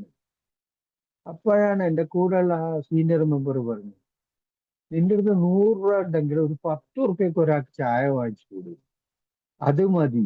ആ ദാനധർമ്മം നിന്നെ ചെയ്യും. എല്ലാം ഈ കോടിക്കണക്കിന് ദാനം ചെയ്യും. എന്റെ എല്ലാം എക്സ്ട്രീം തോട്ടാണ് എന്റെ ഈ തിങ്കിങ്. അതാണ് പറഞ്ഞത് വന്നു, your drinking is not your problem, your thinking is the problem. ചിന്തയിലാണ്. ഈ ചിന്ത വന്നിട്ട് ചെറുപ്പത്തിലെ ജനിച്ചപ്പോ ഒന്നും അങ്ങനത്തെ ഒരു ചിന്തയൊന്നും ഉണ്ടായ ആളല്ല, ചിന്ത വളർത്തിയെടുത്തതാണ്. അതുകൊണ്ട് തന്നെ പറയും ഈ ആറ്റിറ്റ്യൂഡ്, ഇങ്ങനത്തെ ആറ്റിറ്റ്യൂഡ്. വലിയ പൈസക്കാരനാണോ, വലിയ അടിപിടിയുള്ള ആളാണ്. കാരണം എനിക്ക് അട്രാക്ഷൻ സീക്കിങ്, എല്ലാവരും എന്നെ പരിഗണിക്കണം, കാണണം. സുരേഷ് വന്നു. ഇപ്പൊ അത് തന്നെയാ ചെയ്തുകൊണ്ടിരിക്കുന്നത്. എല്ലാവരും നിങ്ങൾ വിളിച്ചിട്ട് നിങ്ങളോട് സംസാരിക്കാമെന്ന് ഞാനൊന്നും അങ്ങനെ, എനിക്ക് എല്ലാവരും എന്നെ ശ്രദ്ധിക്കണം. വേലായിട്ടൻ സുരേഷ് അമേരിക്ക സംസാരിച്ച്, ഇതെല്ലാം ആഗ്രഹിക്കുന്ന ഒരു മനസ്സുള്ള ആളാണ്. ഇതിന് എൻ്റെ അടുത്ത് ഒരു സ്റ്റഫും ഇല്ല. പൈസ ഇല്ല, പഠിപ്പില്ല, അഴകില്ല, അന്തസ്സില്ല എന്ന് പറഞ്ഞ പോലത്തെ ആ ഒരു മിഡിൽ ക്ലാസ്, ഒരു ലോ ലെവലിലുള്ള ഒരു മനുഷ്യൻ.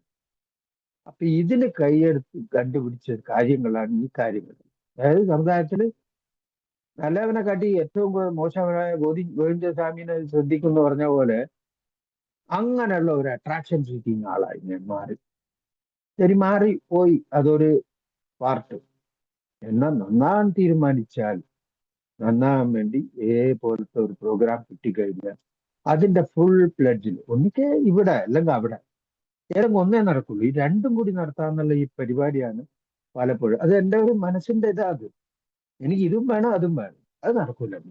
ഏതെങ്കിലും ഒന്ന് ഏതാന്ന് നീ തീരുമാനിച്ചു. ഇപ്പൊ തീരുമാനിച്ചു ഇനി വിട്ട് വേറെ കഥ ഇല്ല, വയസ്സായിപ്പോ ഇനി ഒരു അംഗത്തിന് ബാല്യമില്ല. ഇപ്പൊ എന്താ ചെയ്യേണ്ടത്? ഇവിടെ നിൽക്കണമെങ്കിൽ ഈ ബേസിക്കലായിട്ട് പറഞ്ഞു, അതായത് ഇവിടെ നിൽക്കണമെങ്കിൽ നീ ഇത് ചെയ്താലേ നിൽക്കാൻ പറ്റുള്ളൂ. അല്ലെങ്കിൽ 12ാം പഠിച്ച് നീ മാസത്തിൽ 2 ചെയ്തില്ലെങ്കിൽ നിന്നെ ഇവിടുന്ന് പുറത്താക്കും. അല്ലെ 10ാം പടി ദിവസവും ചെയ്യലിന് നിന്നെ നീ മെമ്പർ അല്ല. അല്ലെ 4ാം പടി 5ാം പടി എഴുതിയില്ലെങ്കിൽ പടികളെല്ലാം ചെയ്യേണ്ടത് എൻ്റെ ആവശ്യം തന്നെയാണ്. അതിന്റെ കൂടെ 12 പാരമ്പര്യവും കൂടെ തന്നിട്ടുണ്ട്. ആ 10ാം പാരമ്പര്യത്തിൽ പറയുന്നത് അനാവശ്യമായ കാര്യങ്ങൾ, അതായത് സംബന്ധപ്പെട്ട വിവരങ്ങളെ എതിർപ്പതോ ആദരിപ്പതോ ഇല്ലെന്ന്. അത് ഏക്ക് എന്നല്ല, എനിക്ക് എന്ന് പറയുന്നത് എൻ്റെ ജീവിത രീതിയാണ്. ആ സംഗതിയിലുള്ള കാര്യങ്ങളിൽ എനിക്ക് ആവശ്യമില്ലാത്ത രാജേഷിനെ നന്നാക്കാൻ പോക്കും, ഗ്രൂപ്പുകളെ നന്നാക്കാൻ പോക്കും, മറ്റേ ഇത് ചെയ്യുമ്പം അവിടെ മറ്റവൻ ഇത് ചെയ്തു എന്നുള്ള ഈ ഫോൾട്ട് ഫൈൻഡിങ്, അതായത് അതിന്റെ 2-3 കാര്യങ്ങൾ ഞാൻ ക്ലിയർ ആയിട്ട് എഴുതി വെച്ചിട്ടുണ്ട്. അതായത് എൻ്റെ ഇതിലുള്ള ഈ എന്താ പറയാ, ego, grandiosity, fault finding, strong arguments, പിന്നെ ഇങ്ങനത്തെ എല്ലാം എൻ്റെ എന്താ പറയാ, എനിക്ക് ബേസിക്കലായിട്ട് ഉണ്ടത്. ഞാൻ ഇതൊന്നും വളർത്തിയെടുക്കേണ്ടൊന്നും ആവശ്യമുണ്ട്. ഇത് കുറച്ച് കൂട്ടാൻ വേണ്ടിയിട്ട് ഈ മദ്യത്തിനെ കൂട്ടുപിടിച്ചത്. ഇതെല്ലാം ചെയ്യാതിരുന്നു കഴിഞ്ഞാൽ, അതല്ലേ പറഞ്ഞു നേരത്തെ, ആ 10ാം പടിയിലെ ആ ഇത് തന്നെ, എന്റെ തെറ്റുകൾ ചെയ്യുമ്പോൾ ഞാൻ ഉടനടി സമ്മതിക്കുക. അത് ഇവിടെ തെറ്റിദ്ധരിക്കൂല തന്നെ. ഞായറാഴ്ച പോയി വെറുതെ ഒരു കൺഫെഷൻ ചെയ്തിട്ട്, അല്ലെങ്കിൽ ഈ കുറ്റസമ്മതം പോലെ അക്കൗണ്ടിന്റെ ഉള്ളിൽ പോയി പറഞ്ഞിട്ട് വീണ്ടും അടുത്ത ആഴ്ച അത് ചെയ്യാനല്ല പറയുന്നത്. വൺസ് കമ്മിറ്റഡ് ആണെങ്കിൽ, അല്ലെങ്കിൽ ആ വലിയ ശക്തിയുടെ മുമ്പിൽ ഞാനിത് അർപ്പിച്ചു കഴിഞ്ഞാൽ പിന്നെ ആ തെറ്റ് വീണ്ടും ചെയ്യാനേ പാടില്ല എന്ന് പറഞ്ഞു. അതാണ് പരിഹാരം തന്നെ ഉദ്ദേശിക്കുന്നത്, പടികളുടെ അവസാന ഘട്ടത്തിൽ ഇത് ഉദ്ദേശിക്കുന്നത്. അതായത് ഞാൻ ഇങ്ങനത്തെ തെറ്റുകളെല്ലാം ചെയ്ത് എന്റെ ജീവിതം തന്നെ ഞാൻ ഇങ്ങനെ ആക്കി തീർത്തു, ഇനിയെങ്കിലും നന്നാണെന്നുള്ള ആഗ്രഹത്തോടെ ഞാൻ മുമ്പോട്ട് പോകുമ്പോൾ വീണ്ടും ആ തെറ്റുകൾ ചെയ്യാൻ ഞാൻ പോയി കഴിഞ്ഞാൽ ശിക്ഷ ഡബിൾ ആവുന്നു. അതുകൊണ്ട് തന്നെ ഇന്ന് അങ്ങനത്തെ ഒന്നും പോകുന്നില്ല. രണ്ടാമത് ഞാൻ നേരത്തെ പറഞ്ഞില്ലേ, വായു നോയിൽ ശരീരം, ഭാര്യനോടെല്ലാം ഏറ്റവും കൂടുതൽ ദേഷ്യം അവളാണ്. എന്തുകൊണ്ടാണെന്നറിയോ? അവള് പറയുന്ന ഒരു 3 കാര്യം. ഒന്ന്, എന്റെ മണി മാനേജ്മെന്റ്. രണ്ടാമത്തെ കാര്യം, എന്റെ ഓവർ ഈറ്റിംഗ്, ഈ ഭക്ഷണം കഴിക്കൽ കണ്ടമാനം, ഡയബറ്റിക് ആണ് അല്ലെങ്കിൽ തന്നെ. അപ്പം വയസ്സായി രോഗം വരും. ആ ഒരു എന്നെ അവെയർ ചെയ്യാൻ, കുറച്ച് കഴിക്കും മനുഷ്യ, ഈ കുറച്ച് കഴിക്കും മനുഷ്യ എന്ന് പറയുമ്പോൾ എന്റെ മോളെ വീട്ടിലാണുള്ളത് എനിക്ക്. ഓ, നീ നിന്റെ മോളും കൂടെ എന്നെ നന്നാക്കാൻ വന്നിരിക്കുന്നു, എനിക്കറിയില്ലേ, എനിക്ക് എന്തറിയാന്നാ പറയുന്നത്. കുറെ കാലം കുടിച്ച് കുറെ കുപ്പിയും കൊണ്ട് നടന്നിട്ട് ആൾക്കാരെ കൊണ്ട് പറയിച്ചിട്ട് മക്കളെ കരകയറ്റി മക്കളെ കൂടെ ഇപ്പൊ ഇന്ന് സന്തോഷത്തോടെ പേരക്കുട്ടീനെയും കെട്ടിപ്പിടിച്ച് കളിക്കുമ്പോൾ നീ എനിക്കറിയില്ല എന്ന് ചോദിക്കാൻ എനിക്ക് എന്ത് അർഹതയല്ല. അത് ഭാര്യ പറയുമ്പോൾ അല്ലെങ്കിൽ ഒന്ന് ഓർമ്മപ്പെടുത്തുമ്പോൾ അവളെ ശത്രുവായിട്ടല്ല. അതായത് എന്റെ കാര്യങ്ങൾ, തെറ്റുകൾ ചൂണ്ടിക്കാണിച്ച അവരെ ഞാൻ ഏലുള്ളായാലും ശരി എവിടെയുള്ളായാലും ശരി എനിക്ക് അവർ ശത്രുക്കളാണ്. അതുകൊണ്ട് തന്നെ ഞാൻ ഈ സ്പോൺസർഷിപ്പിനെ അധികം പ്രോത്സാഹിപ്പിക്കത്താണ്. എന്നോട് ആ പഴമക്കാരൻ ഇപ്പോഴും, കഴിഞ്ഞ മാസം ഞാൻ കാലിക്കറ്റ് ഉണ്ടാകുമെന്ന്, ഈ നല്ലൊരു സ്പോൺസർ എടുത്ത് വീണ്ടും പടികൾ ചെയ്യണം. ഞാൻ പൂർണ്ണമായും ചെയ്തിട്ടില്ല എന്നുള്ളതാണ് അദ്ദേഹത്തിന് മനസ്സിലാവുന്നത്. ഫിസിക്കൽ മീറ്റിംഗ്സിന്റെ ഏറ്റവും ആവശ്യകത അവിടെയാണ്. ഞാൻ ഇവിടെ ഇരുന്നിട്ട് ഞാൻ 12 പ്രാവശ്യം 12 പടി ചെയ്താന്ന് നിങ്ങളൊരു എന്ത് വേണമെങ്കിൽ വിളിച്ചു പറഞ്ഞു. പക്ഷെ ഞാൻ എന്താന്ന് ശരിക്കും മനസ്സിലാകുന്ന ഒരു സീനിയർ മെമ്പറിന്, ഒരു നല്ലൊരു മെമ്പറിന്, അദ്ദേഹത്തിന്റെ ആവശ്യമില്ല, അദ്ദേഹം പ്രോഗ്രാം ചെയ്തുകൊണ്ട് അദ്ദേഹത്തിന്റെ വീട്ടിലെ കാര്യം നോക്കും. പക്ഷെ ഇവിടെ പറയുന്നുണ്ട് ഇതൊരു സെൽഫിഷ് പ്രോഗ്രാം ആണെങ്കിലും ഈ സെൽഫിഷിൽ അടങ്ങി മറ്റുള്ള കൂട്ടർ മേലെ അതായത് സന്ദേശം കൊടുക്കുക, അല്ലെങ്കിൽ അവർക്ക് എന്തെങ്കിലും പറഞ്ഞു കൊടുക്കാൻ പറ്റുകയാണെങ്കിൽ പറഞ്ഞു കൊടുക്കുക. ഇത് എന്തിനാന്ന് പറഞ്ഞാൽ എനിക്ക് കിട്ടിയത് നഷ്ടപ്പെടാതിരിക്കുക. വൺസ് ഇത് കിട്ടിയത് നീ മറ്റുള്ളവർക്ക് കൊടുക്കാൻ ശ്രമിച്ചില്ലെങ്കിൽ pass it or lose it എന്ന് പറയും. അതായത് ഇത് തീർച്ചയായും വീണ്ടും വേറൊരു വ്യക്തിക്ക് കൊടുക്കാനുള്ള ആ ശ്രമം മാത്രമാണ് എന്നെ തുടർന്ന് കൊണ്ടുപോകാനുള്ള. അതുകൊണ്ട് തന്നെ കുടുംബക്കാർ വരുമ്പോൾ നല്ലൊരു ഇൻട്രസ്റ്റ് ആയിട്ട് സംസാരിക്കാനും, അവര് വരാത്തൊന്നും ടോണി ഉണ്ടാവും നാളെ, അല്ലെങ്കിൽ രാജേഷ് ഉണ്ടാവും, അല്ലെങ്കിൽ കൃഷ്ണകുമാർ ഉണ്ടാവും, ഇതൊന്നും എന്റെ പ്രശ്നമേ അല്ല. ഞാനുണ്ടോ എന്ന് നോക്കണമെങ്കിൽ ഞാൻ ഈ കാര്യങ്ങളിൽ വളരെയധികം ശ്രദ്ധിക്കേണ്ടതുണ്ട്. ശ്രദ്ധിക്കുക മാത്രമല്ല ചെയ്യേണ്ടതുണ്ട്. ചെയ്യേണ്ട മാത്രമല്ല, അത് എനിക്ക് റിസൾട്ട് തരുന്നൊന്നു കൂടെ. ആസിഡ് ടെസ്റ്റ് എന്നാ പറയുന്നത്, നമ്മളെ പരിശോധന. അതായത് ഇത് എന്റെ ജീവിതത്തിൽ എങ്ങനെയാണ് റിസൾട്ട്. ഞാൻ പറഞ്ഞില്ലേ, ഞാൻ ചെയ്യുന്നതല്ല ശരിയോ, ബാക്കിയായിട്ടുള്ള ചെയ്യുന്നതല്ല തെറ്റാന്ന് സ്ഥാപിക്കുന്ന കൂട്ടത്തിൽ. അപ്പൊ ഞാൻ ഇത് ശരിയാന്ന് അറിയണമെങ്കിൽ നിങ്ങളുമായിട്ട് ഞാൻ കമ്പയർ ചെയ്യേണ്ടത്, അല്ലെങ്കിൽ നിങ്ങളെ കേൾക്കേണ്ടതുണ്ട്. ഞാൻ മാത്രം ഇതിങ്ങനെ പറഞ്ഞിട്ട് പോയോണ്ട് ഒരു പ്രയോജനമില്ല. എന്നോട് എന്റെ സ്പോൺസർ അവസാനമായിട്ട് വിളിച്ചു പറഞ്ഞ വാക്കാണ്, നീ ആ കാതിലുള്ള പഞ്ഞി എടുത്തിട്ട് വായിലിട്ടിട്ട് കുറച്ചു നേരം ബാക്കിൽ ഇരിയെന്ന് പറഞ്ഞു. കാരണം എനിക്ക് ആ ശീലം ഇല്ലായിരുന്നു. എനിക്ക് സ്വന്തം അറിവുമില്ല, ആരെങ്കിലും പറഞ്ഞു തരുന്ന കേട്ട അറിവുമില്ല. എല്ലാം ഞാൻ പറഞ്ഞ ആ ഒരു ഇതിലാണ് എനിക്കെല്ലാം അറിയാം. അപ്പൊ ആ ഷട്ടർ ഇട്ട കാതില് ഇതൊന്നും പോവില്ല. പോവില്ല എന്ന് മാത്രമല്ല, ഞാൻ ചോദിക്ക പോലും ഇല്ല. ഈ അറിയാത്ത സ്ഥലങ്ങളിലേക്ക് ഒന്ന് വഴി അറിഞ്ഞ് ചോദിച്ചു പോടാന്ന് പറയുമ്പോൾ, അപ്പൊ അവസാനം ഇതൊരു കൺക്ലൂഡ് ചെയ്യണം എന്നുള്ള രീതിയിലേക്ക് ഞാൻ വരാം. ഒരു 2 കാര്യം കൂടി പറഞ്ഞ് നമുക്ക് ക്ലോസ് ചെയ്യാം. ഇപ്പം ഉള്ള കാര്യം, ഇപ്പൊ എന്റെ വൈഫും ഞാനും അമേരിക്കയിലല്ല, അവരെ അമ്മക്ക് തീരെ സുഖമില്ല. ഇപ്പൊ ഞങ്ങൾക്ക് ഫ്ലൈറ്റ് 17 നവംബർ എടുത്തിരിക്കുന്നത് ഇവിടുന്ന്. അപ്പൊ ഈ ടൗൺ ബസ് കയറി പോകുന്ന പോലെ ഇനിയിപ്പോ പോകാനൊന്നും പറ്റില്ലല്ലോ. ഇതിപ്പോ അതിന്റെ ഒരു പാക്കേജ് പോലെ എന്തോ എടുത്തതാണ്, മരുമോൻ എടുത്ത് ഇവിടെ സ്റ്റിക്ക് ഓൺ ചെയ്യാണ്. അവർക്ക് സുഖമില്ല. എന്താ ചെയ്യേണ്ടത്? എന്താ ചെയ്യേണ്ടതെന്ന് പറഞ്ഞു കഴിഞ്ഞാൽ ന്യായപ്പടി അവിടെ നമുക്ക് സീരിയസ് ആയിരുന്നു, ഇപ്പൊ ഹോസ്പിറ്റലിലുള്ള. അവർക്ക് സ്വന്തം അമ്മ, എനിക്കും അങ്ങനത്തെ അമ്മയോ അച്ഛനോ ആരാന്നുള്ള ഒന്നും ഉണ്ടായിട്ടില്ല. അവരെല്ലാം മരിച്ചത് എങ്ങനെ, മരിച്ചപ്പോൾ ഉണ്ടായിരുന്നു, ഞാൻ ചെയ്തിരുന്നു, ഒറ്റ മോനായിരുന്നു. അയാൾ കുറെ കൊല്ലങ്ങൾ മുമ്പ് നടന്നു. അതല്ല എൻ്റെ ഭാര്യ നിന്ന് ചെയ്തു. എന്നിട്ട് പോയി ഞാൻ എൻ്റെ അമ്മ മരിച്ചപ്പോൾ ഉമ്മന്റെ ബോഡി മോർച്ചറിയിൽ വെച്ചിട്ട് നേരെ ഒരു ആ ബോട്ടിൽ വായിട്ട് കുടിച്ചിട്ട് ശവം ദഹിപ്പിക്കണോ കുഴിച്ചിടണോ എന്ന് ഒരു ഫ്രണ്ടുമായിട്ട് ഡിസ്കസ് ചെയ്താണ്. അത്രത്തോളം നല്ല മനുഷ്യനാണ്. അപ്പോൾ പിന്നെ എൻ്റെ അച്ഛൻ നാട്ടിൽ നിന്ന് വെച്ച് അന്നേരം ഞാൻ പോയിട്ട് അന്നേരം സോബറായിരുന്നു, എല്ലാം ചെയ്യേണ്ട കാര്യങ്ങൾ ചെയ്തു. ഇപ്പൊ അവളെ അമ്മ ഇപ്പൊ വയസ്സായുണ്ട്, ഒരു 80 years ഉണ്ട് അവർക്ക്. അവർക്ക് ചെയ്യേണ്ട കാര്യങ്ങളിൽ ചെയ്തിട്ട് വന്നെങ്കിലും അവരെ മക്കൾ വേറെയുണ്ട്. അപ്പൊ അവക്ക് സ്വന്തം അമ്മയല്ലേ, ഇവളെ ഇളയ മോളുമാണ്, ഭയങ്കര അറ്റാച്ച്ഡുമാണ്. അപ്പൊ പോണം എന്നുള്ളത്, അമേരിക്ക പോണം പോണം എന്ന് പറഞ്ഞാൽ എന്താ ചെയ്യുക? അവര് എന്നോട് പറഞ്ഞുകൊണ്ടിരിക്കുന്നത് പരിഭവമായി, ഇവൾ ഈ വേണ്ടായിട്ട് കുറെ ദിവസമാക്കി ടിക്കറ്റ് എടുത്തുകൊണ്ടാണ് മറ്റേതാണ് മറിച്ച് മോളെ പറ്റിയാ പറയുന്നത്. അപ്പൊ ഞാൻ പറയും, എടി എന്താ ചെയ്യാൻ പറ്റാ, കുറച്ച് നമുക്ക് പ്രാർത്ഥിക്കാം, അവർക്ക് ആത്മാവ് ശാന്തി അല്ല സോറി ജീവൻ നിലനിൽക്കാൻ വേണ്ടി ഒന്നും ആകാതിരിക്കാനും പ്രാർത്ഥിക്കാം. നമ്മൾ കറക്റ്റായ ടൈമിന് പോകും. ഇനി എന്തെങ്കിലും ആയിക്കഴിഞ്ഞാൽ എന്താണെന്ന് വെച്ച് കഴിഞ്ഞാൽ നമുക്ക് മരുമനോട് സംസാരിച്ചിട്ട് ചെയ്യാം എന്ന് പറഞ്ഞപ്പം കുറച്ച് ശാന്തമായി. ഇങ്ങനെ ഒന്നും ഞാൻ അവരെ സമാധാനിപ്പിക്കട്ടെ. ഓ, എനിക്ക് മാത്രം ഒരു അമ്മ ഉണ്ട്, അമ്മ ചത്തുപോയി വയസ്സായി കഴിഞ്ഞാൽ എല്ലാവരും ചാവും, ഇങ്ങനെ സംസാരിക്കുന്ന ഒരു രീതിയായിരുന്നു. ഇതുകൊണ്ട് വലിയ കാര്യമുണ്ടോ? ഇത് ഏല് വന്നു കഴിഞ്ഞാൽ ഇങ്ങനെ സംസാരിക്കണമെന്നാണോ നിങ്ങൾ പഠിപ്പിക്കുന്നതെന്ന് ചോദിച്ചു കഴിഞ്ഞാൽ ഇതല്ല എൻ്റെ മാറ്റത്തിന്റെ ഭാഗമാണ്. അതായത് ഞാൻ പഴയ മാതിരി സംസാരിക്കാൻ, പഴയ മാതിരി എടുത്തെറിഞ്ഞ് ആരെ എന്ത് വേണം സംസാരിക്കാനുള്ള ആ ഒരു രീതി പോലും പ്രഫൗണ്ട് ചേഞ്ച് എന്ന് പറയുന്നത്. കംപ്ലീറ്റ് സ്വഭാവ രീതികൾ തന്നെ മാറ്റാനാണ് പറയുന്നത്. ഈവൻ നടത്തത്തിന്റെ രീതി, ഡ്രസ്സിങ്ങിന്റെ രീതി, സ്പ്രേ പോലും അടിക്കണ്ടെന്നാണ് പറയുന്നത്. ഞാൻ ഇന്നും താടി തയ്യായിട്ട് ഫുൾ ചെറുപ്പക്കാരനെ പോലെ ഇങ്ങനെ നമ്പർ ആക്കിയിട്ട് നടക്കുന്നത്. ഇത് തെറ്റൊന്നുമില്ല. എന്നെ സ്നേഹിക്കാൻ പറയുന്നുണ്ട്, ഞാൻ നന്നായി നടക്കാം അത് വിചാരിച്ചിട്ട് വെറും കാവി വേസ്റ്റ് കെട്ടിയിട്ട് ഒന്നും ഷർട്ടഡ് ആയിട്ടൊന്നും നടക്കണമെന്ന് ഏല് പറയുന്നുണ്ടില്ല. ആയിരിക്കും ഡിസ്റ്റർബൻസ് ഇല്ലാത്ത വിധത്തിൽ നീ എന്ത് വേണമെങ്കിൽ ചെയ്തോ മോനെ എന്നാ പറയുന്നത്. അപ്പം ആ കാര്യങ്ങളിൽ ചെയ്തു പോകുമ്പം ഇന്നൊരു മാറ്റം എനിക്ക് തന്നെ എന്നെ പറ്റി അറിയും. വേറെയും കുറെ കാര്യങ്ങൾ പറയാം. ഭാര്യനോട് വെറുതെ ചൂടാകുള്ളൂ. ചൂടാകാൻ പറഞ്ഞ് അതിന് ഈസി ആയിട്ട് ഒരു തൊട്ടാവാടി പോലെ എന്നെ ഒന്ന് മോശമായി നോക്കിയാൽ മതി ഭാര്യ. എന്താടി നോക്കുന്നു, നീ എന്താ എന്നെ ഇപ്പൊ പുച്ഛമായിട്ട് നോക്കുന്നു?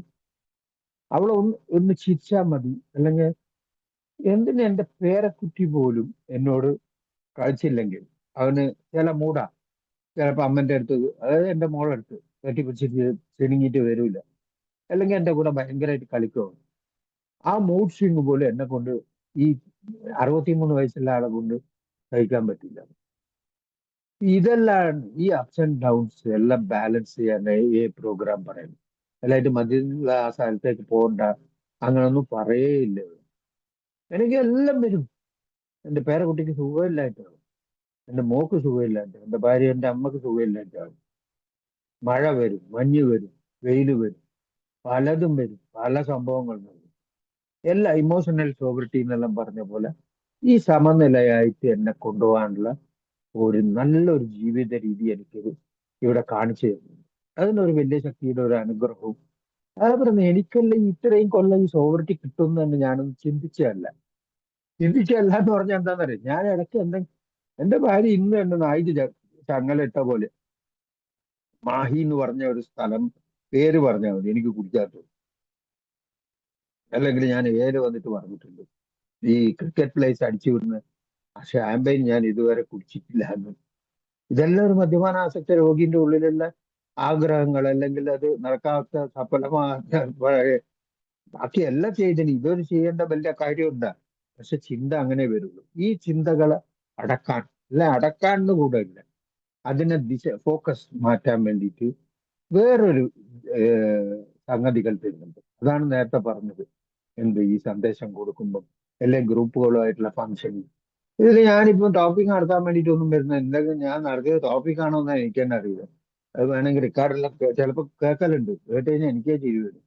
അപ്പോ ഇവിടെ ഒരു ശക്തി ഉണ്ട് എന്നുള്ളത് വിശ്വസിക്കാൻ നിന്ന് പഠിച്ചെന്ന് പറഞ്ഞാൽ എന്റെ അനുഭവങ്ങളിലൂടെ.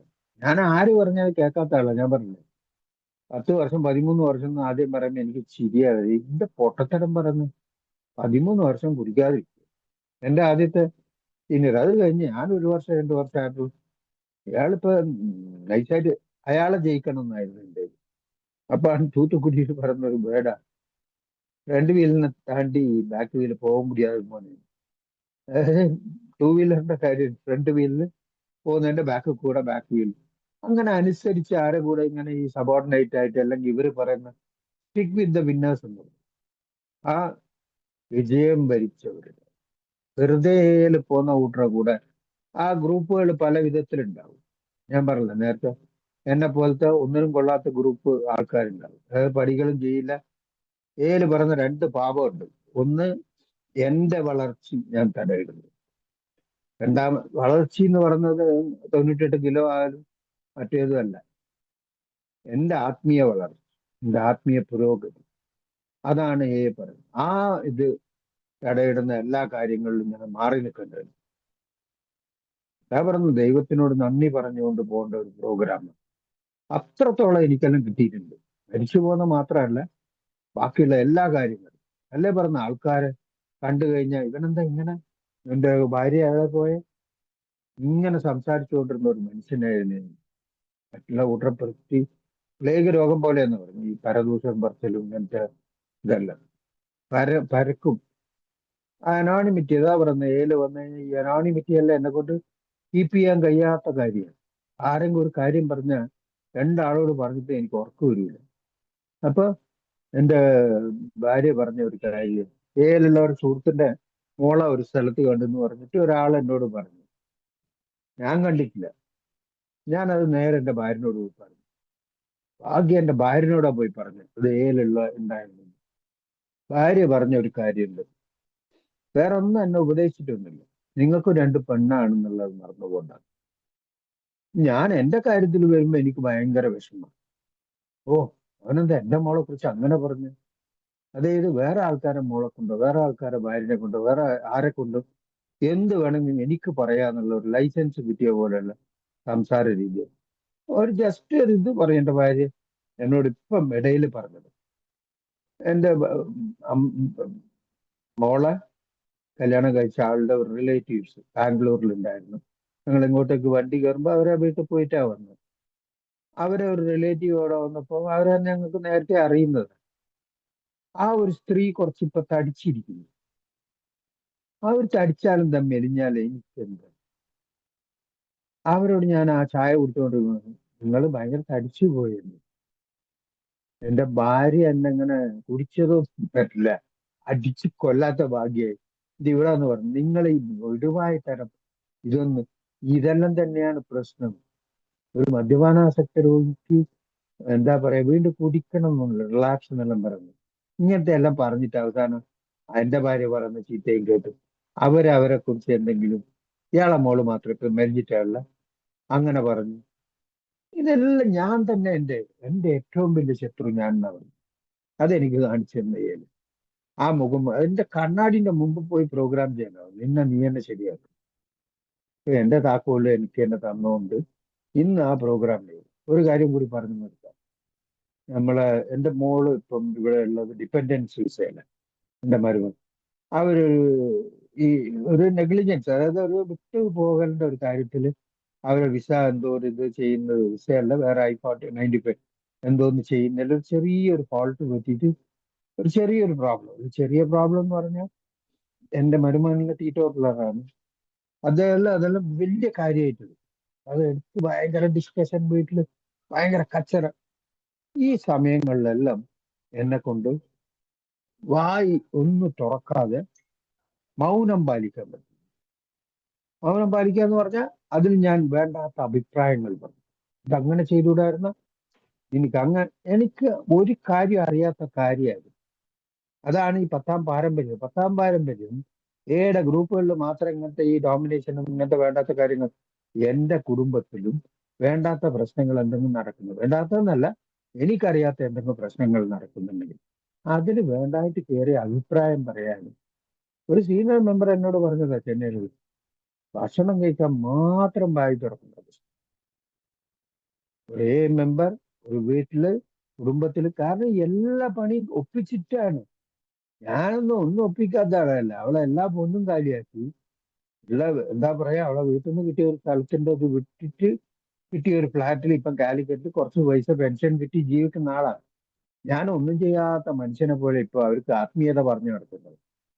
അവരെ കൊണ്ട് സഹിക്കാൻ. എന്റെ ഭാര്യ പറയും ചിലപ്പോൾ ഈ പ്രോഗ്രാം ഇന്ന് ഈ പ്രോഗ്രാം ചെയ്യുമ്പോൾ ഇവരെല്ലാം നമ്മളെ രാമേട്ടനുള്ള ഈ പോസ്റ്ററിൽ ഇടൂലേ, അത് ഞാൻ പേസ്റ്റ് ചെയ്തിട്ട് എന്റെ വൈഫിന്റെ ഒരു ഞങ്ങളെ ഗ്രൂപ്പ് ഉണ്ട് B4 എന്ന് പറയും, അതിലേക്ക് ഇട്ട് കൊടുക്കും. അപ്പൊ നേരത്തെ രാമേശ്വരത്ത് ഒരു കൊറോണ സമയത്ത് സ്പിരിച്വാലിറ്റി ആത്മീയതയെ പറ്റി സംസാരിക്കുന്നു സുരേഷ് നെയ്വേലി. അത് പോസ്റ്റർ ഇട്ടത് നേരെ വൈഫിന് അയച്ചു കൊടുത്തു. വൈഫ് ചോദിച്ചൊരു ചോദ്യം, ആത്മീയത അതിനെപ്പറ്റി നിങ്ങൾ സംസാരിക്കാൻ പോകുന്നു, അത് കേൾക്കാനും ഇവിടെ ആൾക്കാരുണ്ടോന്ന്. എന്നിട്ട് ശരിയാ ചിരിച്ചത്. അതേപോലെ തന്നെ ഇന്നത്തെ ഈ ഇതിന് ഇനിയും കുറച്ച് ചിന്തിക്കുന്നത്, അതായത് മാറ്റി ചിന്തിക്കുന്നത് എന്താ പറയാ, അതായത് നമ്മളെ ഇതിൽ പറഞ്ഞ റീബർത്ത്, പുനർജന്മം, പുനർപതനം, അതേപോലെ തന്നെയാണ് പുനർചിന്തനം. വീണ്ടും ഒരു തിങ്ക് ചെയ്യുന്നത്, മാറ്റി തിങ്ക് ചെയ്യുന്നത്, തിങ്ക് എന്ന് പറഞ്ഞ പോലെ ആ ചിന്തനയുടെ ഒരു മാറ്റം. ഇന്ന് ആ ഭാവത്തിനും രൂപത്തിലെല്ലാം ഞാൻ മാറിയിരിക്കുന്നു. ധൈര്യമായിട്ട് പറയും നിങ്ങളോട്. നിങ്ങളാണ് എൻ്റെ അൾട്ടിമേറ്റ് അതോറിറ്റി അല്ലെങ്കിൽ റിസൾട്ട് എന്ന് പറയും. നിങ്ങൾ വിശ്വസിച്ചാൽ മതി. എനിക്ക് ഇവിടെ കാണിക്കേണ്ട ആവശ്യമൊന്നുമില്ല. അപ്പം ആ ഒരു മാറ്റം എന്നിൽ നിന്ന് വരുന്നുണ്ടെങ്കിൽ എന്റെ വിജയം തന്നെ. കാരണം ഇത്രയെങ്കിലും മാറാൻ പറ്റിയല്ലോ. അപ്പൊ അവരാ കാര്യങ്ങളിൽ ഇടപെടാതെ അവരവരെ കാര്യം ചെയ്തോളൂ. എന്റെ ഭാര്യ അത് പറയുന്നത്, നിങ്ങൾ വേണ്ടാത്ത ഒന്നും പറയരുത്, ദയവേരുത്. മരുമോനെ അങ്ങനെ നോക്കണ്ടേ, മറ്റേത് ചെയ്യണ്ടേ. എന്റെ ഒരു ചെറിയ മോള്, അവള് വർക്ക് ചെയ്യുന്നുണ്ട് ദുബായിൽ. അവള് പോയപ്പോ അവള് ഈ വെബ് ഡിസൈൻ എഞ്ചിനീയർ, അവളൊരു ജോലിക്ക് ജോയിൻ ചെയ്ത് പോകുമ്പോ അവളോട് ഞാൻ പറഞ്ഞു, നോക്കി ചെയ്യണേ മോളെ. അവളോട് പച്ചയ്ക്ക് ചോദിച്ചു, അച്ഛൻ ഇതിനെ പറ്റി എന്തെങ്കിലും അറിയാം? ഈ നോക്കി ചെയ്യണമെന്ന് പറഞ്ഞാൽ എന്തേ നോക്കി ചെയ്യേണ്ടത്? 12ാം class 7 attempt computer enter password മറ്റേതെന്നുള്ള മാത്രം അറിയുന്ന എനിക്ക് അവര് ലെഫ്റ്റ് ഹാൻഡിലും റൈറ്റ് ഹാൻഡിലും ചെയ്യുന്ന ഒരു ജോലി ഞാൻ അതിനെ അഡ്വൈസ് ചെയ്യാൻ പറ്റും. ഇതേപോലെ സെല്ല് സ്ക്രോൾ ചെയ്യുമ്പോൾ എൻ്റെ മോളോട് ഞാൻ പറഞ്ഞു, ഇതെല്ലാം നേരത്തെ പറഞ്ഞതാണ്, ഇതെല്ലാം വേണ്ടാത്ത കാര്യങ്ങൾ ഞാൻ ഇടപെടുന്നതുകൊണ്ട് എനിക്ക് കിട്ടുന്ന നോസ് കട്ടാണ്. അപ്പൊ അതാ ചെയ്യരുത് എന്ന് പറയുന്നു. അല്ലാണ്ട് ആരെയും കത്തിയെടുത്ത് കുത്തലോ അല്ലെങ്കിൽ റേപ്പ് ചെയ്യലോ ബാഗ് കൊള്ളയടിക്കലോ എന്നല്ല ഏഴ് പറയുന്ന പാപങ്ങൾ. മറ്റുള്ള കുട്ടികളെ ഒരു ഡിസ്ട്രാക്ട് ആക്കുന്ന വിധത്തിൽ അല്ലെങ്കിൽ ഒരു ഇൻസൾട്ട് ചെയ്യുന്ന വിധത്തിൽ എൻ്റെ വായിൽ നിന്ന് വരുന്ന ഓരോ വാക്കും അതൊരു പാപം തന്നെയാണ്. ഇന്ന് അത് മനസ്സിലാക്കാനുള്ള ഇത്, അതായത് ഒരു ചായ കൊണ്ടുവന്ന അല്ലെങ്കിൽ ഒരു സാമ്പാർ വെച്ച അല്ലെങ്കിൽ ഒരു എന്തൊക്കെ തന്നു നന്നായിരിക്കുന്നു, അല്ലെങ്കിൽ അവരൊരു ഡ്രസ്സ് ചെയ്ത് കഴിഞ്ഞാൽ സാരി സൂപ്പർ ആയിട്ടുണ്ട്. ഇതെല്ലാം തിരിച്ചാണ് ഞാൻ നെഗറ്റിവിറ്റിയാ ഫ്ലറിഷ് ചെയ്യുക. എന്ത് സാരി ആര് വെച്ചാൽ അവരെ കംപ്ലീറ്റ് മൂഡ് പോകും. അല്ലെങ്കിൽ എന്തെങ്കിലും ഒരു കുടുംബത്തിലെ ഒരു ഡിസ്കഷൻ എന്തെങ്കിലും വരുമ്പോൾ അവളൊരു അഭിപ്രായം പറയും. അന്നേരം ഒറ്റ വേർഡ്, എനിക്ക് എന്താ അറിയാം, എന്നോട് പറയും ചെപ്പ് എന്ന പോലെയുള്ള വാർത്താനം എന്നോട് പറയരുത്. എനിക്കെന്താ അറിയാന്ന് പറഞ്ഞാണോ നിന്റെ 2 മക്കളെയും വളർത്തി ഇത്രയും ആക്കിയിട്ട് ആ സമയത്തൊന്നും നീ എവിടെയാ പോയെന്ന് കണ്ടിട്ടില്ല. അപ്പൊ ഈ തിരിച്ച് വാങ്ങിക്കുന്നത് എന്റെ ഇതുകൊണ്ടായിരുന്നു. അപ്പൊ അതിനൊന്നും മുതിരരുത്. അതിന് സപ്പോർട്ട് ചെയ്യുന്ന ഇതെല്ലാം വെറുതെ പറഞ്ഞിട്ട് വിടുന്നില്ല അവര്. ഇതെല്ലാം ചെയ്യാതിരിക്കാൻ, അല്ലെങ്കിൽ ദേഷ്യം വരാതിരിക്കാൻ, ഞാൻ ഇങ്ങനെ വായി തുറക്കാതിരിക്കാൻ എന്താ ചെയ്യേണ്ടത്? ഫുൾ ടൈം ഒരു അടച്ച മുറിയിലിരിക്കാൻ പറ്റുമോ? ഞാൻ ചോറുന്നുമ്പോ അല്ലെങ്കിൽ അവരെ കാണുമ്പോൾ പുറത്തേക്ക് വരണ്ടേ? പ്രാർത്ഥന, ധ്യാനം, എന്റെ സ്വയ അറിവ്, അതൊരു വളരെ ഞാൻ ഇന്ന് ബെറ്റർമെന്റ് ആണോ, ഇന്നലത്തെ പോലെ ഞാൻ ഇന്ന് എന്തെങ്കിലും വീണ്ടും ഞാൻ എന്ത് ചെയ്താലും പൊട്ടത്തര ചെയ്തുള്ളൂ എന്റെ കാര്യമാണ്. അങ്ങനെ ചെയ്യാൻ ശ്രമിക്കുന്നുണ്ടോ? റിട്ടയർ ചെയ്ത് എല്ലാവർക്കും ആദ്യമായിരുന്നു എന്തെങ്കിലും ജോലിക്ക് പോയിക്കൂടെ, വെറുതെ ഇങ്ങനെ ഇരിക്കണോ? എന്റെ ഭാര്യ പറഞ്ഞു, ഒരു ജോലിക്കും പോണ്ട, പോയടുത്ത് പിന്നെ ഞാൻ ബാക്കിൽ ഓടേണ്ടി വരും, ഒന്നും ചെയ്യാതിരിക്കുന്നു. എന്നോട് സീനിയേഴ്സും അതാ പറഞ്ഞു, നീ ഒന്നും ചെയ്യണ്ട, ഒരു ആണിയും കുടുങ്ങണ്ടെന്ന് പറഞ്ഞു. ഞങ്ങാണ്ട് ഇവിടെ ഇരുന്നാൽ മതി. ഈ കിട്ടിയ സൗഭാഗ്യത്തിന് നന്ദി പറയാൻ ദൈവത്തിനുണ്ട്. എന്നെ ഒരു പ്രോഗ്രാം കിട്ടിയതിനും എന്നെയും ഇത്രയും സമയം കേട്ടതിനും നിങ്ങളോട് എല്ലാവരോടും നന്ദി പറഞ്ഞുകൊണ്ട് ഒരു ശുഭദിനം ആശംസിച്ചുകൊണ്ട് നിർത്തുന്നു. Thank you.